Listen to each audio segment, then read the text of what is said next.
ደግሞ ከሞትሽም በኋላ ደግሞ ወደ ሲኦል ትገቢያለሽ ምናምን የሚባሉት ነገሮች እና ደግሞ በምድር ላይ እኛ እያለን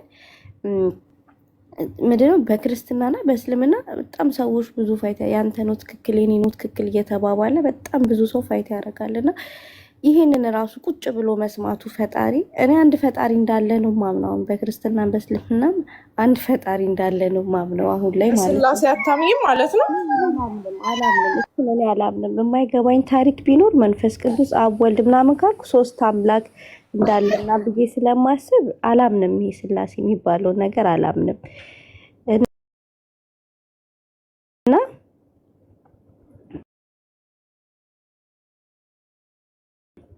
ምን እያልኩሽ ነበር ቤትሻ?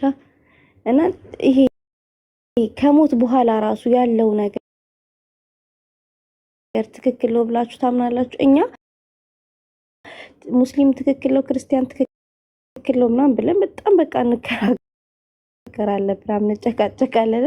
ራሱ መጥቶ ለምን የሆነ በቃ ትክክል የሆነ ፌር ያለው ነገር ቢሆን ራሱ ፈጣሪ መጥቶ ራሱ ከሰማይ በቃ ይሄ ነው ሃይማኖት እስልምና ነው ወይ ትክክል ወይ ክርስትና ትክክል ብሎ ለምን ራሱ እንዲፋይ ለምንድን ነው የማያደርግልን? ለምን በዚህ ደረጃ እኛ ፋይት እያደረግን እውነተኛ ነገር እንድንፈልግ ለምን ይፈልጋል?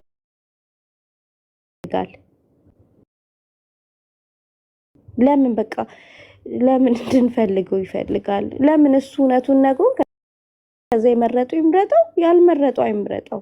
ሁሌ ሰዎች ሲያወሩ አንተ እኮ እምነትህ እንደዚህ ነው ሃይማኖት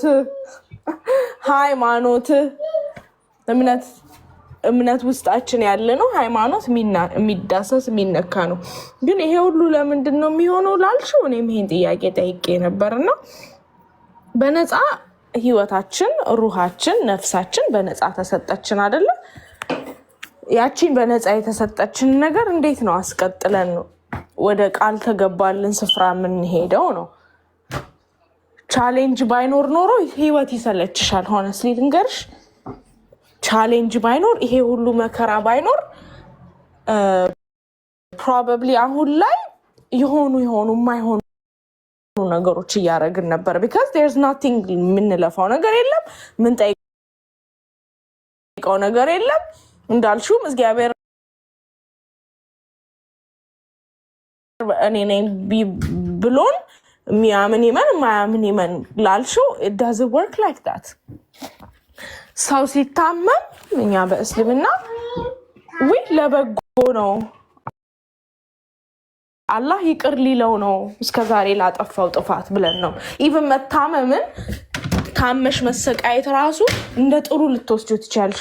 አላህ ሊቅር ሊለኝ ነው የሚለው ኮንሴፕት ስላለ ማለት ነውና ብዙ ለምን እንደዛ ሳይሆን አደ እንደደደም እምነትሽን አይደለም ሃይማኖትሽን የሚጠይቅሽ የለም። ገባሽ? የመጨረሻው ጊዜም ወይም ከመቃብርም ስትቀሰቀሺ ወይም ሰዎች ቀብረውሽ ካንቺ 5 ክንድና 4 ክንድ እንደራቁም የምትጠየቂው ስለ ሃይማኖትሽ አይደለም። አሁን ላልሽው ያንተ ሃይማኖት የእንትና ሃይማኖት የሚለው ጭራሽ ሃይማኖት ኩዌስችን ውስጥ ራሱ አይገባም። እንኳን ሃይማኖት ጥሩ ስራሽ እንኳን ኩዌስችን ውስጥ አይገባም። ላይክ ኩዌስችን ውስጥ አይገባም ለማለት ፈልጌ ሳይሆን none of you ማናችሁም በጥሩ ስራችሁ ጀነት አትገቡም ብሏል መሐመድ ብሎስ የምታውቁት ከሆነ ማናችሁም በጥሩ none of you will enter heaven by your good deeds but በአላህ ወይ በእግዚአብሔር ወይ በጋድ ረህመት ሜርሲ ቢሆን እንጂ አስበሻል? ማናችንም ንጹህ የለንም እዚህ ምድር ላይ። ንጹህ ለመሆንም ፐርፌክሽንን ብትጠሪ ሁሌ ጉድለት አይጠፋም። ግን ይሄ ሁሉ አልፎኛ ያቺን ቀን ምንም ጴንጤንም ኦርቶዶክስንም ኤቲስቱንም ሁሉንም በኩል አይን ነው የሚያየው ብለሽ ትጠይቂ ትችያለሽ። ቢካዝ አሁን እዚህ ጋር ናሬት የምናደርገው የእንትና ሃይማኖትና የእንትና ሃይማኖት አምላኮች እንደተለያዩ ነው which is wrong። የሁላችንም ፈጣሪ አንድ ስለሆነ እሱ እኛ ስላልን ስላላልን ስላልሆነ ማለት ነው። ገባሽ? እና ፊት ለፊት ያለውን እየቀነስን አሁን ከኢየሱስ ክርስቶስ ምን ተማራችሁ ወይም ኢየሱስ ክርስቶስ ምን ተማር ብንል ሁሉ መጥቶ ለኔ ሞተልኝ ለኔ ተሰቀለልኝ ነው የሚለው።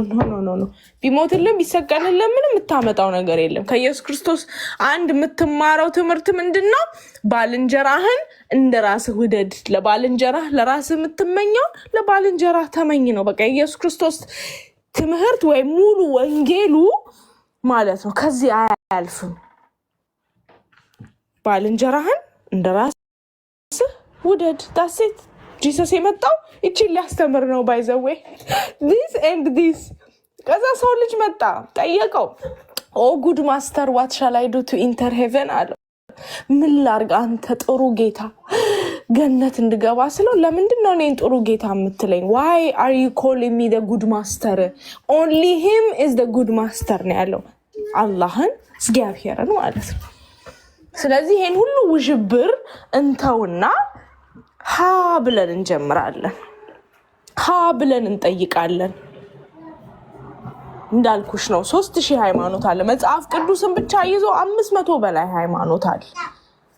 ስለዚህ ሃይማኖት ጋር ነኝ። እምነት የሚለውን እርሱት። ለእኔ ማለት ነው እምነት ሌላ ሌቭል፣ አንተና ፈጣሪ ብቻ የምትዋዋሉት የምትተዋወቁት እምነት አለኝ ማንም ማለት አይችልም። እምነቱን እሱ አላህ ብቻ ቢያውቅ እንጂ ማለት ነው። እምነት ያለን ይመስለን ሁሉ ሊሆን ስለሚችል ማለት ነው። እሱን ሀርት ከሆንሽ ማንም በሃይማኖቱ አይድንም፣ ማንም በጥሩ ስራው አይድንም የሚለውን ካወቅሽ ኦኬ። በምንድን ነው ምድነው? በኢየሱስ ክርስቶስም 1000 ጊዜ ቢሞት 1000 ጊዜ ቢሰቀል ለአንቺ መዳን ሊሆን አይችልም። ምክንያቱም የመጨረሻው ቀን እናት እንኳን ልጇን ትታ ነው ነፍሴ ነፍሴ እያለች የምትሮጠው። ኢማጅን እኔ ሁሉ ላጠፋሁት፣ እኔ ሁሉ ለገደልኩት፣ እኔ ሁሉ እንትን ላልኩትኝ ለምንድን ነው ኢየሱስ ክርስቶስን ሰበብ ማድረገው? ለምንስ እንትን አስፈለገኝ? መሸሻ አስፈለገኝ ከኃጢአቶቼ? ከኃጢአቶቼ መሸሸጊያ ፈልጌ ነው እንትና ሞተልኝ እንትና ተቀበረልኝ እያልኩ ምሰጠው እንጂ ራሴን አላወራርድም ሂሳቤ። እኔ እንደዛ ነው ማስበው። ቤዚዬ የተምታታ ሀሳብ ሊመስልባችሁ ይችላል። እኔ ግን ሁሉ ሀሳብ ሪሌት ስለሚያደርግብኝ ነው። ከአንድ ሀሳብ አንድ ሀሳብ መዝለሌ ሳይሆን ማለት ነው። እሺ ቤት እያመሰግናለሁ። ግን ሌላዎቻችሁ የምትመልሱልኝ ግን አጠር አድርጉ እሺ። እኔ በጣም ብዙ ንግግር ሲበዛ አይገባኝም እና አጠር አድርጋችሁ መልሱ። ምን እንችል አድዬ ከተል እኔ ልሞክር። እሺ አንዳንዴ እንትን ይሆንና ላይ ኦኬ አታስቂኝ። ለማንኛውም ኦኬ አንድ 2 ሰዓት ትሰጪኛለሽ። አመሰግናለሁ ቤዚ። እዚህ ጀመርነው ያው ስራም ላይ ስለመሆን ዛሬ እኔ ቤት እንቀጥለውና ማታ ሲመሽ ሱቅም ሽቲ ድራያ ምናምን ሸጠን ነገ እዚሁ ቤት ድጋሚ አንቺ ቤት የምንቀጥ ማለት እንደቻልነው ለመጨረስ እንሞክራለን። 1-2 ሳምንት ብትሰጪኝ እንደ መልካም ፈቃድሽ ቢሆን ይሄ ነገር እንደ ሀሳብ ማለት ነው። ኦኬ ሰው የሚያምር ጥያቄ ነው የጠየቅሽው ባይዘወይ ማለት ነው የእውነት ለመናገር ከዚህ ይሄ ነገር ብዙዎቻቸውን ቴስት ያደረገ ጥያቄ ነው የጠየቅሽው። ብዙዎችን ፈጣሪን አለማወቅ የለም ወደሚልና ኢቭን ካወቅኩትኝም ደግሞ ለእኔ የሚሰጠው ነገር እያንዳንዱ የጠየቅሻቸውን ነገር በምን አውቃለሁኝ የሚያስብለው ነገር ማስ ጥያቄ ነው ብዬ አስባለሁ። ይሄ ክሪቲካል የሆነ ሰው ጭንቅላቱ መጠየቅ የጀመረው ሰው ሊጠይቀው የሚገባ ጥያቄ ነው የጠየቅሽው። ነገር ለማስቀመጥ ያው ስለምጠየቅሽኝ እንጂ በጣም ብዙ ማብራሪያና እውቀትን የሚጠይቅ ዝም ብሎ ሌሎቹ በሚጠይቁበት ሲምፕል ጥያቄ አይደለም። ጥያቄውን ራሱ መረዳት ያስፈልገናል ብዬ አስባለሁ። የጠየቀችውን ጥያቄ ኦኬ ሰው ያንን ካልኩኝ በኋላ ለእኔ ያንን እንዴት አወቅሽ ነው መጀመሪያ ቢጊኒንግ። በገነትና በገሃነም የሚያስፈራራኝን ነገር በመጽሐፍ እንደዚህ የተባለውን ነገር እሱ ራሱ መሆኑን ማወቅ ራሱ ሌላ ሰርች የሚፈልግ የልብ ጥያቄ የሚጠይቅ ባላይክ ብለው this is the answer ቢሉሽ ትክክል ላይሆን ይችላል። ግን አንቺ ሲክ ስታረጊው ከሶልሽ ጋር ቤቴልም ስታወራ የነበረውን እኔ እንዳገኘኋት ከሆነ your soul talk to you like የኤግዚስተንስ ቦዲ እንደምትዩ የፈጣሪ ብለሽ እንደምታስቢው your soul ውስጥሽ ያለው you conscious mind ማደራጀት አንዳንዴ አይነካልሽም ውስጥሽን ስትል ሲክ ያደርጋል፣ ይራባል፣ ሶል ትራባለች። ያ ሶል ረሃቧን ሳትስፋይ ሊያደርጋት የሚችለው የፈጣሪዋን ፍለጋ ያ ቦታ ነው ብዬ አምናለሁ። ያ ደግሞ ተፈጥሮ ራሱ ይመሰክራል። who created me የሚለውን ፈጣሪውን ሊመሰክር የተቀመጠ ስለሆነ በራሴ የደረሰውን ስለማውቀው ነው። ተንፈላሽ በቃ ነው አጋዳ አንሰር ብዬ በተቀመጥኩበት ላይካወዝም ፒስ ሰላማዊ ከሆንኩበት ቦታ ፈጣሪ አንድ ነው፣ አላህ ነው፣ አይወልድም አይወለድም፣ ከሱም ውጭ የለም ብዬ ስቲክ እንዳረግ ያደረገኝ ምንድነው የፈጣሪን ፍለጋ ረሃብ። ነፍሴ ትራብ ነበር ለካ ፉል ያ ሳቲስፋክሽኑ አልነበረም። ተደላደልኩ እንጂ በስራ በኑሮ በህይወት በቃ ላይክ በእውቀት ምናምን አወቅኩ ከምል ቦታ ተደላደልኩ እንጂ እውነታውን ነፍሷን ትራብ ነበረ። ብዙ ሰለምቴዎችንም ብዙ ሰዎችንም ስጠይቅ ያ ረሃብ አለ ፈጣሪዋን ፍለጋ። አሁን የጠየቅሽውን ጥያቄ ኢቭን ሙስሊም ሆነው ረስተው ተደላድሎ የተቀመጡ ፈጣሪያቸው አንድ መሆኑን እያወቁ ፍልስስ ያሉ አሉ። ያ ረሃብ አልተራቡም። ልክ ሲራቡ ግን እንዴ ለካ ተረሳስቻለሁ። ላይክ የምታደርጋቸው ድርጊቶች፣ ህይወትሽ ላይ የምትገለጫቸው እያንዳንዱ ነገሮች መቀየር ይጀምራል። ደስ የሚለው ነገር እስልምና ውስጥ ያለው ፈጣሪያችን አለ እኔ አምላክ አንድ መሆኑ ራሱ የተናገረበት አስተምሮት ላይ በመቀመጤ አም ጀስት ግላድ። ብዙዎቹን የባክግራውንድ ያለፈ ነገሮችን እንዲህ ብሎ የሚያውሳቱ እኔን ራሱ እንደምታውቂው የማልቀበላቸው መጽሐፍቶች እንዲህ ነበረ ጆርኒ እንዲህ ነበረ የዓለምን ሁኔታዎች መናገሩ ፊውቸርን ማሳወቁ የፈጣሪን አለ አዎ ፈጣሪ ነው ይሄ ነው ትክክለኛ ከዚህ የነፍሴን ጥያቄ ሲሄድም እንደማየው ፕሮሚሱ ለእኔ ሳቲስፋይንግ ለእኔ ፈጣሪን ዳት ረሃብ ፉል አድርጎልኛል። ሌላኛው ሁለተኛ ፖይንተሬ እንዳልኩሽ ተፈጥሮ ነው። አንደኛው የጭንቅላትሽ ፍላጎት ልተኛ ብትይ እንኳን የማያስተኛው ሲኪንግ ፍላጎት ነው። ሁለተኛ ኮኔክሽን ዊዝ ፒፕል የምታደርጋቸው ኮሚኒኬሽን እውቀት የምትመረምሪባቸው የምትመዘግቢባቸው የትኛው ነው ከየትኛው አንደኛው ከአንደኛው ህይወትን የሚገልጽልኝ ህይወቴን እዚሁ ምድር ላይ አይደለ ዋናው ነገር ሳልሄድ ገነትና ገሃነም አላየሁትም እኮ ጀነት ገሃነም የሚለው ነገር እዚሁ ራሱ ቢሆን ባይሆን ኖባዲ ሃዝ ሲን ኢት ባላየነው ሁኔታ ነው አምነን አዎ ፈጣሪያችን ሪዋርድ ያደርገናል ብለን እንደዚህ እንትን የምንልለት ያው እንደ አማኝ ሰዎች ሃይማኖት አለን ብለን እንደተቀበልን ሰዎች ደግሞ የዛን ኤክስፔክት የምናደርገው ሪዋርድ አለን። ያን ደግሞ አምላካችን ፈጣሪ የሚሰጠን ነው። ግን ከውስጥ ካልነው ነገር ከዚህኛው ለእኔ እዚሁ ምድር ላይ ያለሁኝ ትክክለኛ ፊሊንግ የትኛው ይሰጠኛል ነው ቤዝዬ እውነተኛ ፊሊንግ ኢነሰንስ አምላኬ የሚያዘኝ ትእዛዞች ከሰዎች ጋር እንዲያርጊ እንዲሁኝ እንደዚህ ብሎ ያረገኝ መጽሐፍ የሚናገረው መጽሐፍ መልእክቱ ለእኔ እንዴት ነው ስኖር ላይ we have seen ድናይ የማናረገው ብዙዎቻችን በልብሳችን በአኗኗራችን ጀጅ የምንደረግበት ኢንቫይሮንመንት ላይ እዚህ በምናየው አኗኗር ሽፍን ብላ የምትሄድ ሴት እንደ ንግስት ማንም አይኑን እንኳን አያይባትም። የመከበር ሌቭሉ በጣም ሰፊ ነው።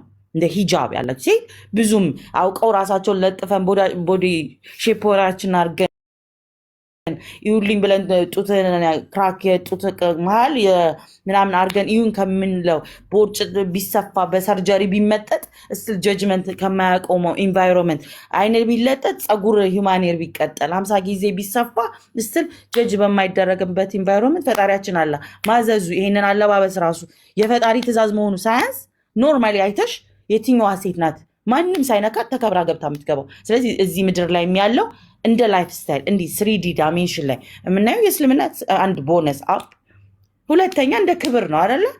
ሁለተኛ ደግሞ ፋይናንሻሊቲ ነው። ሴት ልጅ እንደ ሴት ነው። የወንዶችን ሶሪ ትንሽ ተጨቆንን ብላችሁ ወታችሁ ፕሮቴስት መውጣት ትችላላችሁ። ባይዘው ወንዶቹ ሙስሊሞች ተበደልን ማለት ትችላላችሁ። በእስልምና አኗኗር ላይ ሴቶች በአጠቃላይ ማለት ነው የሚያገኟቸው እንደ ህይወት ጥቅማ ጥቅም ሰው አይደለው ማይ ማኒ ኢዝ ማይ ማኒ ሂዝ ማኒ ኢዝ ማይ ማኒ። ሶ ምድር ላይ እኔ በጣም ኮምፎርታብል ነኝ።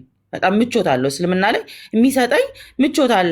እኔ ግዴታ ወጥቼ ጥሬ ግሬ ላቤን አንጠፍጥፌ ምናምን አይጠበቅብኝም። እስልምና ያንን ሃይማኖት ምድርም ላይ የምቾቴ ሃይማኖት ሰው ያላየሁትን ገነትና ገሃነም ሰው እዚህ ላይ ራሱ ለእኔ ምቾቴ ላይ ነው ማለት ነው።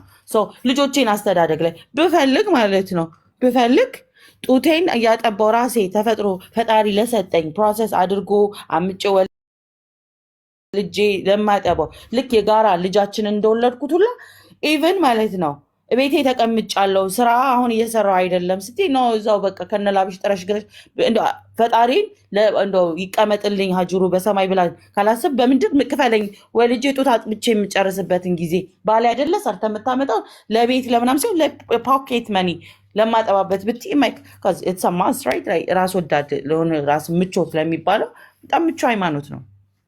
ከዛም አልፎ ተርፎ ማለት ነው እያንዳንዱን ነገሮች ትሩ ፕሮሰስ ራሱ አልፈልገውም። ይሄን ሪሌሽንሽፕ እየተበደልኩ እየተቀጠጥኩ ነው እስከ ሞት ሙቺበት አይለኝም። ያን ሪሌሽንሽፕ ሞተሽ ትወጫለሽ እንጂ በስጋሽ እንጂ አትወጪም እስካላመነዘረ ድረስ አይለኝም።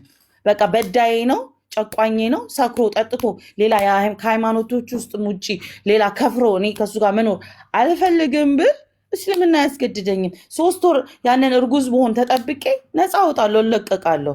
ሰልፊሽነት ያ ነው። መሞት አይጠበቅብኝም። በምድርም ህይወቴ መቀጠል ይችላል። ስለዚህ ክብርን አግኝቼበታለሁ። ፋይናንሻሊ ስቴብል መሆን የምችልበትን ቦታ አግኝቼዋለሁ። ባልፈልገው እንኳን እንደ ሪሌሽንሽፕ ምርጫዎቼ የሞት ምርጫ አይደለም የሚሰጠኝ፣ መኖር እችላለሁ ህይወቴ። ከዛ ልጆቼንም ያስተዳድራል። ከዛም በኋላ በእስልምና ደግማ እሷን ያገባችሁን አመንዙር ላገባችሁ ምንድነው ቦነስ ሀጅር አላት። ስለዚህ እሷን ያገባ እንደውም በጣም የምትፈለግ ሴት መሆኗን ስታቂ ዋው ምድር ላይ ራሱ ቢኝ ሙስሊም ስላክ ትልቅ ሃይ ክላስ የሆነ እምነት ነው ብዬ አስባለሁ ለኔ። እና እንዳኗኗር ላይፍ ስታይል ለሴቶች እመኛዋለሁ። ለምወዳቸው ሰዎች አብሶ እስልምናን እመኛለሁ። እንደ ሴት ደግሞ ከዛ ውሸት ከሆነ ቦታ እንዲህ ነው ብሎ መጠጥ ከማመንዘር ከቨር ተደርጎ ከሚደረገው አዎ አንገቴ ላይ እንደዚህ ምልክት አለ፣ አዎ ለብሻለሁ እንትኑን እኛም ጋር እኮ ይለበሳል፣ ግን ቀን ቀን ጠላና ማታ ማታ ክለብ ከምንሄደው ዓለም አላህ አውጥቶኝ መንገዶችን ሁሉ አሳይቶኝ አሁን ስትር አድርጎኝ አዲስ እንዲነበርሽ እኮ ቢሉኝ ራቁቴ ኔኬር ሆኜ 50 ጊዜ ብታኝ የማላፍርበት የነበረው አሁን ላይ ፍር ብዬበት ስትር አድርጎኝ ስለብሰውን በክብሬ ስኖርም እኔ አሁን እንደምታውቁት ባል ወይ ገንዘብ አላመጣኝም ወደ እስልምና ቤዚ ስለምታውቅ ሌሎቹ እንዲያጊንታ ነው እንደዚህ አብረውኝ የነበረው ሰራውንዲንግ ያውቃሉ። ስለዚህ ክብሬን ወድጄ በምድር በማገኘው አይቼ እንኳን ባላቅ ፈጣሪ እኔ ፕሮሚስ ገብቶልኝ እንደማየው አየዋለሁ። ቢያንስ አንዱን ፈጣሪ የምለውን እንደማየው ቃል የተገባበት ራሱ በተናገረበት ቁርአን አምኜ ሙስሊም ሆኛለሁ። አይ ቲንክ ለዛሬ ብቃሽ እንጂ በኋላ አንቺ ቤትም ቢሆን እንቀጥሏለን። ቢኮዝ እኔ አልጠግብም አውርቼ ቅርታ ብዬሽ የለ በኋላም ላይ አብረን ቁጭ ብለን እንቀጥለዋለን። ሌሎችንም እንዳላሰለችብሽ ይልቃይ መሰለኝ።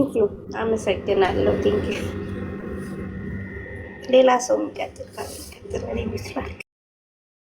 ኦኬ ሰላም አለይኩም ወራህመቱላሂ ወበረካቱ። ሁለት እህቶች ገብተዋል፣ ዛህራና ሐዋርያዊት መሲ። ለሁለቱ የምጠይቂያቸው ጥያቄዎች ካለሽ ወይም ከወንዶች ደግሞ ግን ጥያቄ ካለሽ ጠይቂ እያለች ነው። ዛህራም እንደዚሁ ወደ ተፈጠረችበት እምነት የተመለሰች ነች። ዛህራ ወይም መሲ ጠይቂያቸው። ቤዚ ምንም አይነት ጥያቄ ሳትሳቀቂ ምንም አይነት ፈለገ አባጣ ጎርባጣ ጥያቄ ቢሆን አንቺ ውስጥሽ ያለው ነገር ጠይቂ፣ እህቶች ያብራሩልሻል። ወንድሞችም አሉ ያብራሩልሻል። የምትፈልጊውን ጠይቂ ቤዚ። ሰላም ዛህራ። እኔ ሁለት ጥያቄዎች ሁለት ናቸው። ቅድምም የጠየኩት አሁንም የጠየኩት ነው። አንደኛ የጠየኩትም ክርስትና ጋር እኛ ክርስቲያን እንደመሆኔ መጠን ክርስቲያን ብሎ የሚያምነው አንድ አምላክ እንዳለው ነው የሚያምነው እና እኔ እዚህ ክርስቲያን ጋር ያልተጠቀምኩት ግን ወደ እስልምና ግን ስመጣ ግን የምጠቀመው ነገር አለ ወይ እና ክርስትና እስልምናም ጋር ያለው አንድ አምላክ ነው። እዚህ ጋር እግዚአብሔር ነው አይደል ያለው? አዎ እግዚአብሔር ብቻ ነው ያለው እና ምንድነው ልዩነታችሁ? ከክርስትና ከማመን ከክርስትና አምናችሁ ወደ እስልምና ሄዳችሁበት ምክንያት ምንድነው? ሲቀጥል ደግሞ እኛ እዚህ ምድር ላይ በጣም እንደዚህ በቃ ለምንድነው ሰላማችንን የምናጣው? ፈጣሪን በመፈለግ ለምንድነው ሰላምን የምናጣበት ደረጃ ድረስ? ለምንድነው ፈጣሪ በራሱ ተገኝቶ በቃ ትክክለኛው መንገድ የማይመራን? ትክክለኛውን ለምን ሰዎችስ ወደ አለማመን ከማመን እኔ አክቹሊ የሆነ አንዳንዴ አለማመን ውስጥ የምገኛለው ማመን ላይም አለማመን ላይም ክርስቲያኖች የሚናደዱብኝም አንቺ ክርስቲያን አይደለሽ ኢትስ ኦኬ ዝም ብለሽ ተቀመጪ ዝም ብለሽ ያዡ የሚሉኝም አንዳንድ ነገሮች አሉ። የሆነ ስታይ እያወቃችሁ ስትመጡና ደግሞ ወደ ይሄ ከአንዳንድ ሰዎች ጋር የሆነ እውቀትን ሼር ስትደራረጉ እውነት ጥያቄ ይፈጥራል። በጣም ብዙ ጥያቄ የሚፈጥሩ ነገሮች አሉ እና ለእኔ ፈጣሪ በዚች በምድር ላይ ፌር ነው ወይ ነው እያልኩኝ ያሉት። አሁን ላይ እያልኩኝ ያለሁት ፌር ነው ወይ? ምክንያቱም እኔ በቃ እሱን ማወቅ እፈልጋለሁ። እሱ ትክክለኛው አምላክ ክርስትና ላይ ይሁን እስልምና ላይ ይሁን እኔ ማወቅ እፈልጋለሁ። ምክንያቱም አለማመንን ፈጣሪን ሳላምን መኖር ስለማልፈልግ ማለት ነው። እና ይህንን መልሱልኝ። ሲቀጥል ያለ ክርስቲያን የነበራችሁ ወደ እስልምና ስትሄዱ የተጠቀማችሁት ያገኛችሁት ነገር ምንድን ነው? ለእናንተ ትክክል ነው፣ በቃ ይሄ ነው ትክክለኛ ህይወት፣ እውነት መንገድ ብላችሁ እንድትይዙት ያደረጋችሁ ነገር ምንድን ነው? ከክርስትና ወደ እስልምና የሄዳችሁ ሰዎች ማለት ነው። ኦኬ፣ ሰላም አለይኩም። አው ዛህራ ሚውት አንስታለች። እኔ ከክርስትና ወደ እስልምና ጥያቄውን ልመልስ ወይስ ይቅር? ማለት እኔ ሰለምት አይደለሁም ነበር ሙስሊም ነኝ። ልመልስ ጥያቄውን ይቻላል? እና እኔ ጨምርላታለሁ። ኦኬ፣ ችግር የለውም። በዚህ ጥሩና መሰረታዊ ጥያቄ ነው። ሚዛናዊነትን የተለበሰ ጥያቄ ነው። አብዛኛው ማህበረሰብ መንጋ ሆኗል። ለምን እኔ ከቤተሰቦች ያገኘሁት ሃይማኖት ትክክል አልሆነም የሚል ቁጭት ያለበት ማህበረሰብ ነው። ቁጭት እውነትን፣ ተፈጥሮን፣ አምላክን የሚፈልግ ካልሆነ ይሄ መንጋነት ነው የሚያስብለው እና ያለሽው አቋምሽ ከቤተሰቦች የወረስኩት ሃይማኖት ትክክል ካልሆነ የሚል እልከኝነት እንዳልሆንሽ ነው የተረዳሁት። በዚሁ ቀጥይ ነው የሚለው እምልሽ። አንዱ ነጥብ ይሄ ነው። ሁለተኛው ነጥብ ከክርስትና ወደ እስልምና የሚመጡበት ሰዎች ምንድነው? ኢየሱስ ነው ዋናው ነገር። እንግዲህ ክርስትና የተለያዩ ዲኖሚኔሽኖች አሉ። በተለይም የስላሴ ዶክትሪን የሚባል ወይም ኢየሱስ ፈጣሪ ነው ተብሎ የሚታመንበት ውስጥ ያሉት ናቸው ወደ እስልምና የሚመጡት። ምክንያቱም መጽሐፍ ቅዱስ የኢየሱስን ፈጣሪነት አያስተምርም። ኢየሱስ የፈጣሪነት ድርሻ የለውም መጽሐፍ ቅዱስ ላይ። ይህንን በተረዱና ባወቁ ጊዜ ተሸውደናል። ኢየሱስን ማምለክ እኛ ድህነትን አያስገኝልንም፣ ኢየሱስን የፈጠረው ነው ማምለክ የሚገባን ብለው ነው ወደ እስልምና የሚመጡት። ክርስትና ውስጥ መጽሐፍ ቅዱስ ላይ ወይም አሁን ላይ ያሉ በየቤተ ክርስቲያኑ ያሉ የሃይማኖት ሰባኪዎች አፋቸው በጣፈጠ መልኩ ስለሰበኩ ሳይሆን ክርስትና ታሪክ አለው፣ መነሻ አለው። በጥንት ዘመን የነበሩ ታሪኮች አሉ። እነዛን ታሪኮች በማመሳከር ነው መጽሐፍ ቅዱስ ላይ ያለው ነገርና ወይም ቤተክርስቲያን ውስጥ የሚወራው ምንድነው የሚለውን ለማወቅ የሚጠቅመው። በክርስትና ታሪክ አራተኛው መቶ ክፍለ ዘመን መጀመሪያ አካባቢ ላይ የቤተክርስቲያን ቀሳውስትና መነኮሳት በመካከላቸው ልዩነት ተነሳ። በመካከላቸው ልዩነት ሲነሳ ያንን ልዩነት ለማስታረቅ ተሰበሰቡ። ነገር ግን ልዩነት ለማስታረቅ ሲሰበሰቡ ልክ የተሞላበትና ሌላውን የመጉዳት የራሳቸውን ፍላጎት የማሟላት የተንጸባረቀበት፣ እንግዲህ በራሳቸው ፍላጎት ነው ኢየሱስን ፈጣሪ ነው የሚል ውሳኔ የወሰኑት። ይህ ስብሰባው አጀንዳ ተይዞለታል። የስብሰባው አጀንዳ የተያዘለት አንቀጽ አለው። የኢትዮጵያ ኦርቶዶክስ ቤተክርስቲያን ይህንን ትምህርቱ አላት፣ አንቀጹ ድረስ ማለት ነው። ፕሮቴስታንትም ታመንበታለች፣ ካቶሊክም ታመንበታለች። ኦኬ፣ ይህ ስብሰባ በተደጋጋሚ ነው የተደረገው። የመጀመሪያው ስብሰባ እንትን ነው፣ ይስማሙበታል። ካቶሊክም ኦርቶዶክስም ፕሮቴስታንትም የስላሴ አማኞች ይስማሙበታል። በኋላ ላይ ነው እየተጣሉ ፕሮቴስታንት ለብቻው፣ ኦርቶዶክስ ለብቻው፣ ካቶሊክ ለብቻው የሆነው ማለት ነው። ስለዚህ ኢየሱስ ፈጣሪ ነው፣ መመለክ አለበት፣ ማርያም ፈጣሪን ወልዳለች የሚባለው ይህ አስተምሮና ፍልስፍና ወይም የፈጠራ እምነት የተገኘው ከመነኮሳቱና ከቀሳውስቱ እንጂ የኢየሱስ ክርስቶስ ሐዋርያቶች ኢየሱስ ፈጣሪ ነው ብለው አያምኑ። ኢየሱስ ፈጣሪያችሁ ነውና አምልኩት ብለው ለሕዝብም አላስተማሩ። እንደዚሁም ማርያም የፈጣሪ እናት ናት ብለው አያምኑ። ማርያም የፈጣሪ እናት ናት ተብላ የተሾመችው በኤፌሶን ጉባኤ፣ ኤፌሶን የሚባል አገር ነበረ፣ በቱርክ ማለት ነው። አጠቃላይ ስብሰባዎቹ ቱርክ ላይ ነበረ። የቤዛንታይን ስርወ መንግስት በቱርክ መሬት ላይ ስለነበረ አሁን ላይ ስሙ ተቀያይሮ ነው እንጂ ማለት ነው። ኦኬ፣ ኢየሱስም እግዚአብሔር ወልድ ነው ከአብ ጋር የተስተካከለ ነው ተብሎ እንደዚሁ ውሳኔ የተወሰነው እዛው በቱርክ ምድር ነው። ስለዚህ ሰው እያነበበ ሲመጣ እንዴት ነው ከቀሳውስቱና ከመነኮሳቱ የፈጠራ እምነት ይልቅ ሐዋርያቶች ናቸው መቀደም ያለባቸው፣ ከሐዋርያት ካልተገኘ ይህ ነገር ሐሰት ነው ብለው ነው ወደ እስልምና የሚመጡት። ሐዋርያው ጳውሎስን የማመልከው እግዚአብሔር ነው አለ። ኢየሱስ ደግሞ እግዚአብሔር እንዳልሆነ ከእግዚአብሔር ከአባታችን ከጌታም ከኢየሱስ ክርስቶስ እያለ ነው እንጂ ያስተማረው ለኢየሱስ የእግዚአብሔርነትን እውቅና አልሰጠም። እዚህ ቲክቶክ ላይ ሶሻል ሚዲያ ላይ ባደረግነው ትምህርት ምን ብለን ጠየቅን? ለስላሴ ዶክትሪን አማኝ ቤተክርስቲያናቱ በግልጽ አንቺም እንደምታውቂው እግዚአብሔር አብ፣ እግዚአብሔር ወልድ፣ እግዚአብሔር መንፈስ ቅዱስ ብለው ያምናሉ። ማርያምንም ወላዲተ እግዚአብሔር ወልድ ብለው ያምናሉ። ኦኬ፣ ይህ ትምህርት ከየት ተገኘ? የትኛው ሐዋርያ ነው ማርያምን ወላዲተ እግዚአብሔር ወልድ ያሏት? የትኛው ሐዋርያ ነው ኢየሱስን እግዚአብሔር ወልድ ያሉ ስንል መልስ የለም፣ መልስ ጠፋ። ስለዚህ መልስ ከጠፋ ሐዋርያት አልሰበኩትም። ሐዋርያትን መምሰል ነው። እኔ እንደ ግል ሐዋርያው ጳውሎስን እወደዋለሁ፣ ምክንያቱም ኢየሱስን አላመለከም።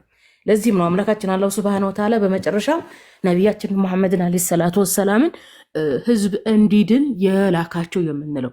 ቁርአን ላይ እንደውም አምላካችን አላሁ ሱብሃነሁ ወተዓላ ምን ይላል? አማልክቶቻቸውንና ቀሳውስቶቻቸውን አማልክት አድርገው ያዙ ይላል። ቀሳውስቶቻቸውንና መነኮሳቶቻቸውን አማልክት አድርገው ያዙ ብሎ ማለት እነዚህ ቀሳውስትና መነኮሳት ህግ ያወጡና ለህዝብ ይህንን ህግ ተግብሩ ብለው መናገር ማለት ነው። ያ ህግ ከአምላክ ካልተገኘ፣ ከነቢያት ካልተገኘ፣ ከሐዋርያት ካልተገኘ ተቀባይነት የለውም። ያ ህግ ማለት ላስረዳሽ፣ ዶግማና ቀኖና ይባላል። አሁን በኦርቶዶክስ ቤተክርስቲያን ዶግማዋ ቀኖና ይባላል። ዶግማ ማለት አዋጅ ማለት ነው። ቀኖና ማለት ህግ ማለት ነው። መጀመሪያ ቀሳውስቱና መነኮሳቱ ይሰበሰቡና ይህን ህግ እንዲህ እንበለው ይህን እንዲህ እናደርገው ይሉና ያወጡና ከተስማሙበት ምን ያደርጋሉ? ዶግማ ያደርጉታል። በአዋጅ ያስነግራሉ። ማርያም የፈጣሪ እናት ናት የተባለው በአዋጅ ተነግሮ ነው። ኢየሱስ ፈጣሪ ነው የተባለው በአዋጅ ተነግሮ ነው። ልክ መንግስት በሆነ አካባቢ ችግር ሲነሳ፣ ጸጥታ ችግር ሲነሳ እዛ አካባቢ አንደኛ ኮማንድ ፖስት ይይዛል፣ ሌሎች አዳዲስ ህጎችን ያወጣል። ጸጥታው እስከሚረጋጋ ድረስ አዳዲስ ህጎችን ያወጣል። ስብሰባ ይጠራል። ስብሰባ ጠርቶ አዳዲስ ህጎችን ካወጣ በኋላ መግለጫ ያወጣል። መግለጫ የሚያወጣው ምንድነው? ህዝቡ ያንን ነገር እንዲተገብር ማለት ነው። በዚህ መልክ ነው እንግዲህ ኢየሱስ እየተመለከ ያለው፣ ማርያም የፈጣሪ እናት ናት እየተባለ ያለው እንጂ ከሐዋርያት የተገኘ አይደለም። ለዚህም ነው እየሰለሙ ያሉት እልሻለሁኝ። በተደጋጋሚም ኢየሱስ ፈጣሪ ነው፣ ኢየሱስ ፈጣሪ ነው ይላሉ። ኦኬ፣ ኢየሱስ ፈጣሪ ከሆነ ፈጣሪ የሆነ ነገር ሊመለክ ይገባዋል። መጽሐፍ ቅዱስ ላይ ግን ለኢየሱስ የቀረበ አንዳች አምልኮት የለም።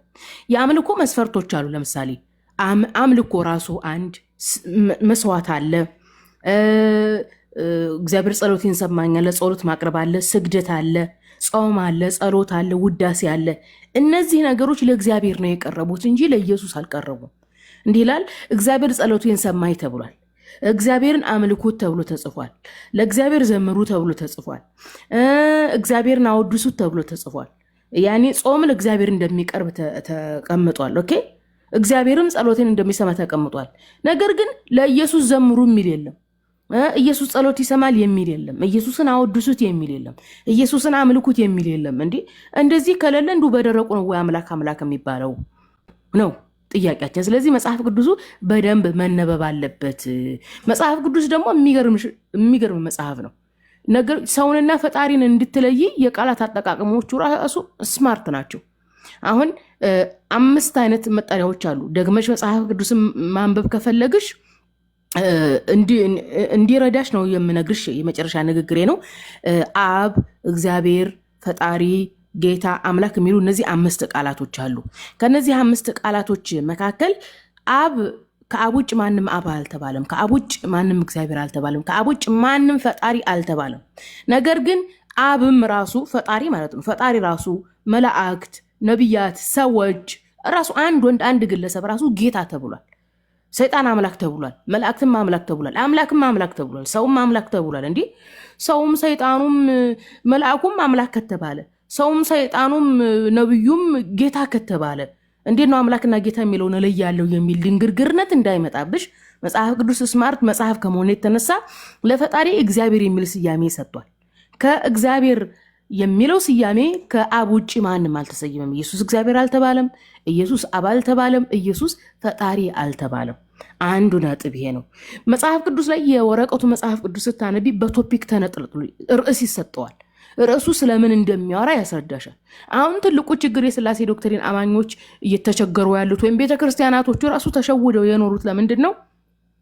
ኢየሱስን ፈጣሪ ለማድረግ ወይም ከቀሳውስቱና ከመነኮሳቱ የመጣውን የሥላሴን አስተምሮ እውነት ለማስባል ብሉይ ኪዳንም ውስጥ ገብቶ አዲስ ኪዳንም ውስጥ ገብቶ አንዲትን አንቀጽ አንጠልጥለው ወጥተው በዛች ነው የሚያዳርቁሽ። ያቺ አንቀጽ ከየት ነው የወጣችሁ ብለሽ መሄድ፣ ከምንኛው ቶፒክ ነው የተመዘችው ብለሽ ማየት ነው። ስለዚህ በአማርኛ ቋንቋ ውስጥ ስርዓተ ነጥብ ራሱ ጥቅም አለው። ሐሳቦች በስርዓተ ነጥብ ካልተለዩ የሐሳብ መደበላለቅ ይመጣል። ስለዚህ አራት ነጥብም ጥቅም አለው። ስታነቢ በምንድን በአራት ነጥብ ነው የተዘጋው? በድርብ ሰረዝ ነው የተዘጋው። ነጠላ ሰረዝ አለው፣ ትምህርት ተጠቅሳለሁ የሚለውም ዋጋ አለው። ቶፒ ርዕሱ ምን ተሰጥቶታል? ትምህርት ቤት እኮ አማርኛ ቋንቋ የተማርነው እኮ ርዕስ ይሰጣል። ለምሳሌ ዘጠናዎች ላይ እኛ ስንማር ብልጧ ጦጢት የሚል ነበር። ውሃ፣ ወተት እየተባለ ርዕስ ተሰጥቷል። ውሃ የተባለው ስለ ውሃ ሊያስተምረን ነው። ወተት የተባለው ስለ ወተት ሊያስተምረን ነው። ስለዚህ ቶፒክ የሚሰጠው ራሱ ሊያድን ነው። እኔ እዚህ ሶሻል ሚዲያ ላይ ስመጣ ስርዓተ ነጥብ አጠቃቀም አያውቅም። አንድ ትልቅ ቄሱ ነው፣ የሃይማኖት አባቱ ነው። እንዲያረ ነውር ነው። የስርዓተ ነጥብ አጠቃቀም ለቋንቋ ትልቁ ነገር ነው። እና ይሄንን ይመስላል። ካልገባሽ መጠየቅ ትቻለሽ። መጽሐፍ ቅዱስን ደግመሽ አንብቢ። በተለይም አዲስ ኪዳን ላይ የጳውሎስን ደብዳቤ፣ የጴጥሮስን ደብዳቤ፣ የያዕቆብን ደብዳቤ፣ የማቴዎስ ወንጌልን፣ አራቱን ወንጌል ፎከስ አድርገሽ ቶፒኳን ስርዓተ ነጥቧን አውዱን ተከትለሽ አንብበሽ ከላይና ከታች ምን ይላል የሚለውን አንብበሽ እኛን ታዘቢን። የክርስቶስን መለኮትነት ካገኘሽ ወል ካላገኘሽ ወይም ብዥ የሚልብሽ ጥያቄ ካለ እዚህ ጋር ምን ለማለት ፈልጎ ነው ብለሽ ራስሽ ጋር ተነጋገሪ። በመጀመሪያ ራስሽ ጋር ተነጋግረሽ መፍትሄ ካላገኘሽ አምጪውና ጥቅሱን እንነጋገርበታለን። በተለይ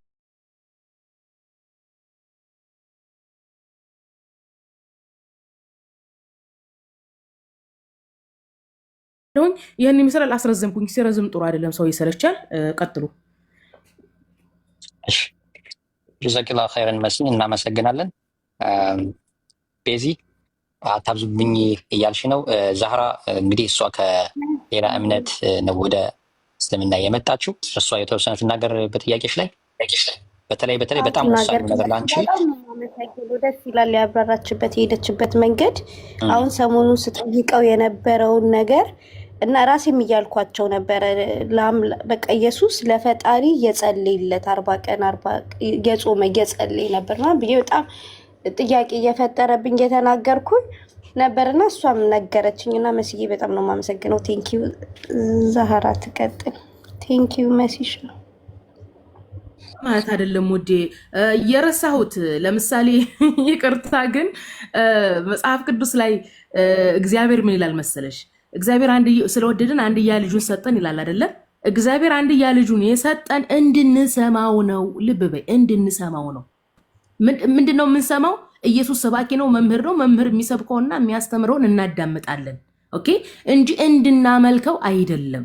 ኦኬ፣ ይችን ነጥብ እንድትይዥልኝ ነው።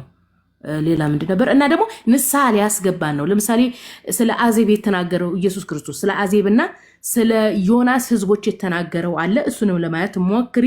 ሶሪ ይቅርታ። ቀጥይ ዛህራ። ኪላሁ ኸይር መሲ። ቤዚ አላህ እንግዲህ ቀኑ መንገድ እንድመራሽ ዱዓ እያደረግኩ ነው የምንጀምረው። በመጀመሪያ ያው እስልምና ላይ መለሳችሁ ምን ጥቅም አገኛችሁ ሰለምቴዎች? እንደዚሁም ደግሞ ፈጣሪ ለምንድን ነው ለኛ ያላሳወቀን፣ ለምንድን ነው ወርዶ ያልነገረን የሚልን ጥያቄ ነው የጠየቅሽው እና ሁለቱንም ጠር አድርጌ ለመመለስ እሞክራለሁ። በመጀመሪያ እኔ እስልምና ላይ መጥቼ ያገኘሁት ነገር የመጀመሪያውና ዋነኛው በቃ የማትደራደሪበት ነገር የአምላክን አንድነት ነው። አምላክ አንድና ብቸኛ የሆነ መለኮት የሆነ ከእርሱ ውጭ ሌላ አምላክ የማይመለክ ሆኖ ነው ያገኘሁት። ነቢያት የማያውቁትም ሐዋርያት የማያውቁትም ከጊዜ በኋላ የመጡት በቃ የማይታወቅ አስተምሮ ሆኖ ነው ያገኘሁት ባይብልን ማለት ነው። ባይብልን እንደዛ ሆኖ ሳገኝ ከዛ እንደዛ ሳጣ የባይብል አስተምሮ ዋና አስተምሮ ደግሞ እስራኤል ስማ ጌታ አምላካችን አንድ ነው። ኢየሱስ ተመቶ ሲጠየቅ ያንን የመለሰው እንደዚሁም ደግሞ እነ ሙሴ እነ አብርሃም እነ ይስሐቅ እና ያዕቆብ ያስተማሩት አንዱና ብቸኛውን አምላክ አላህን በብቸኝነት ተገዙ የሚል ነው። ወይም ደግሞ እግዚአብሔርን አምልኩ የሚልን አስተምሮ ነው ያስተማሩት እንጂ አብ ወልድ መንፈስ ቅዱስ አንድ አምላክ ከትእዛዛቱ ሁሉ ፊተኛይቱ ማናት ተብሎ ኢየሱስ ሲጠየቅ ራሱ ከትእዛዛቱ ሁሉ ፊተኛይቱ እስራኤል ሆይ ስማ አብ ወልድ መንፈስ ቅዱስ አንድ አምላክ ነው ሳይሆን እግዚአብሔር አንድ ነው ወይም ደግሞ እስራኤል ስማ ጌታ አምላካችን አንድ እግዚአብሔር ነው ተብሎ ነው የታመነው።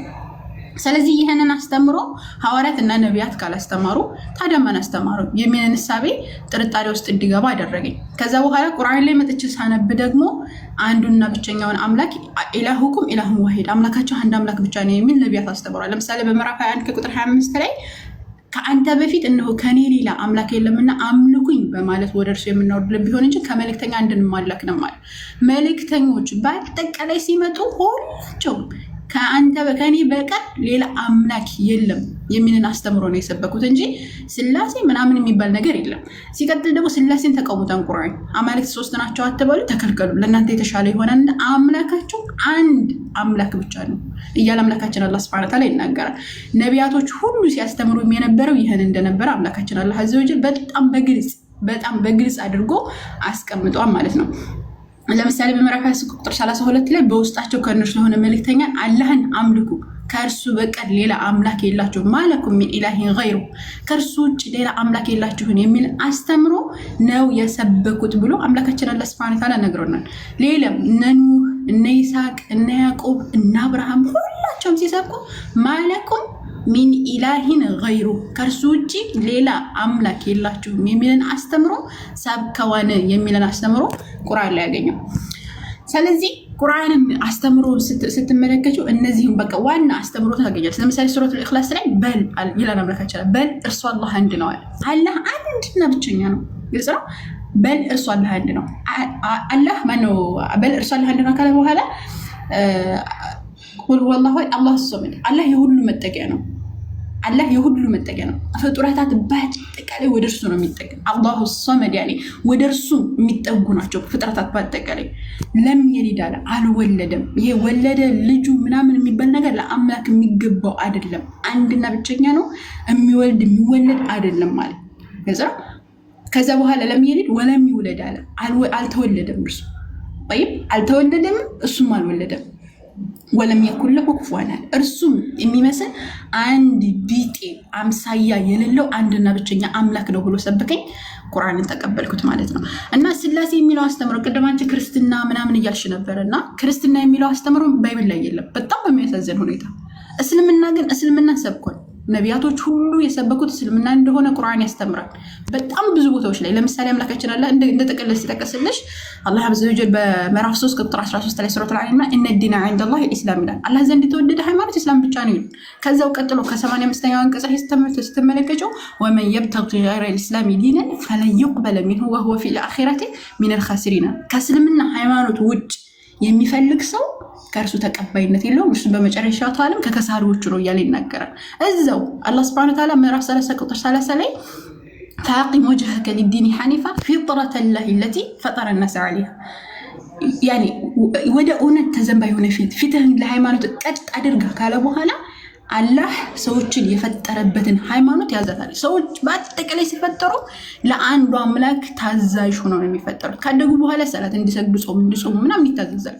አንድ ሰው ለምሳሌ ሙስሊም ሆኖ ከሙስሊም ቤተሰብ የተፈጠረ ፍጡር ማለት ነው ሙስሊም ሆኖ አይባልም። ልክ ክርስቲያን ሆን ተብሎ ክርስትና እንደሚነሳው ሙስሊም ሆኖ አይባልም። ምንድነው የሚደረገው? ቀጥታ ወደ ትእዛዝ ነው የሚገባው።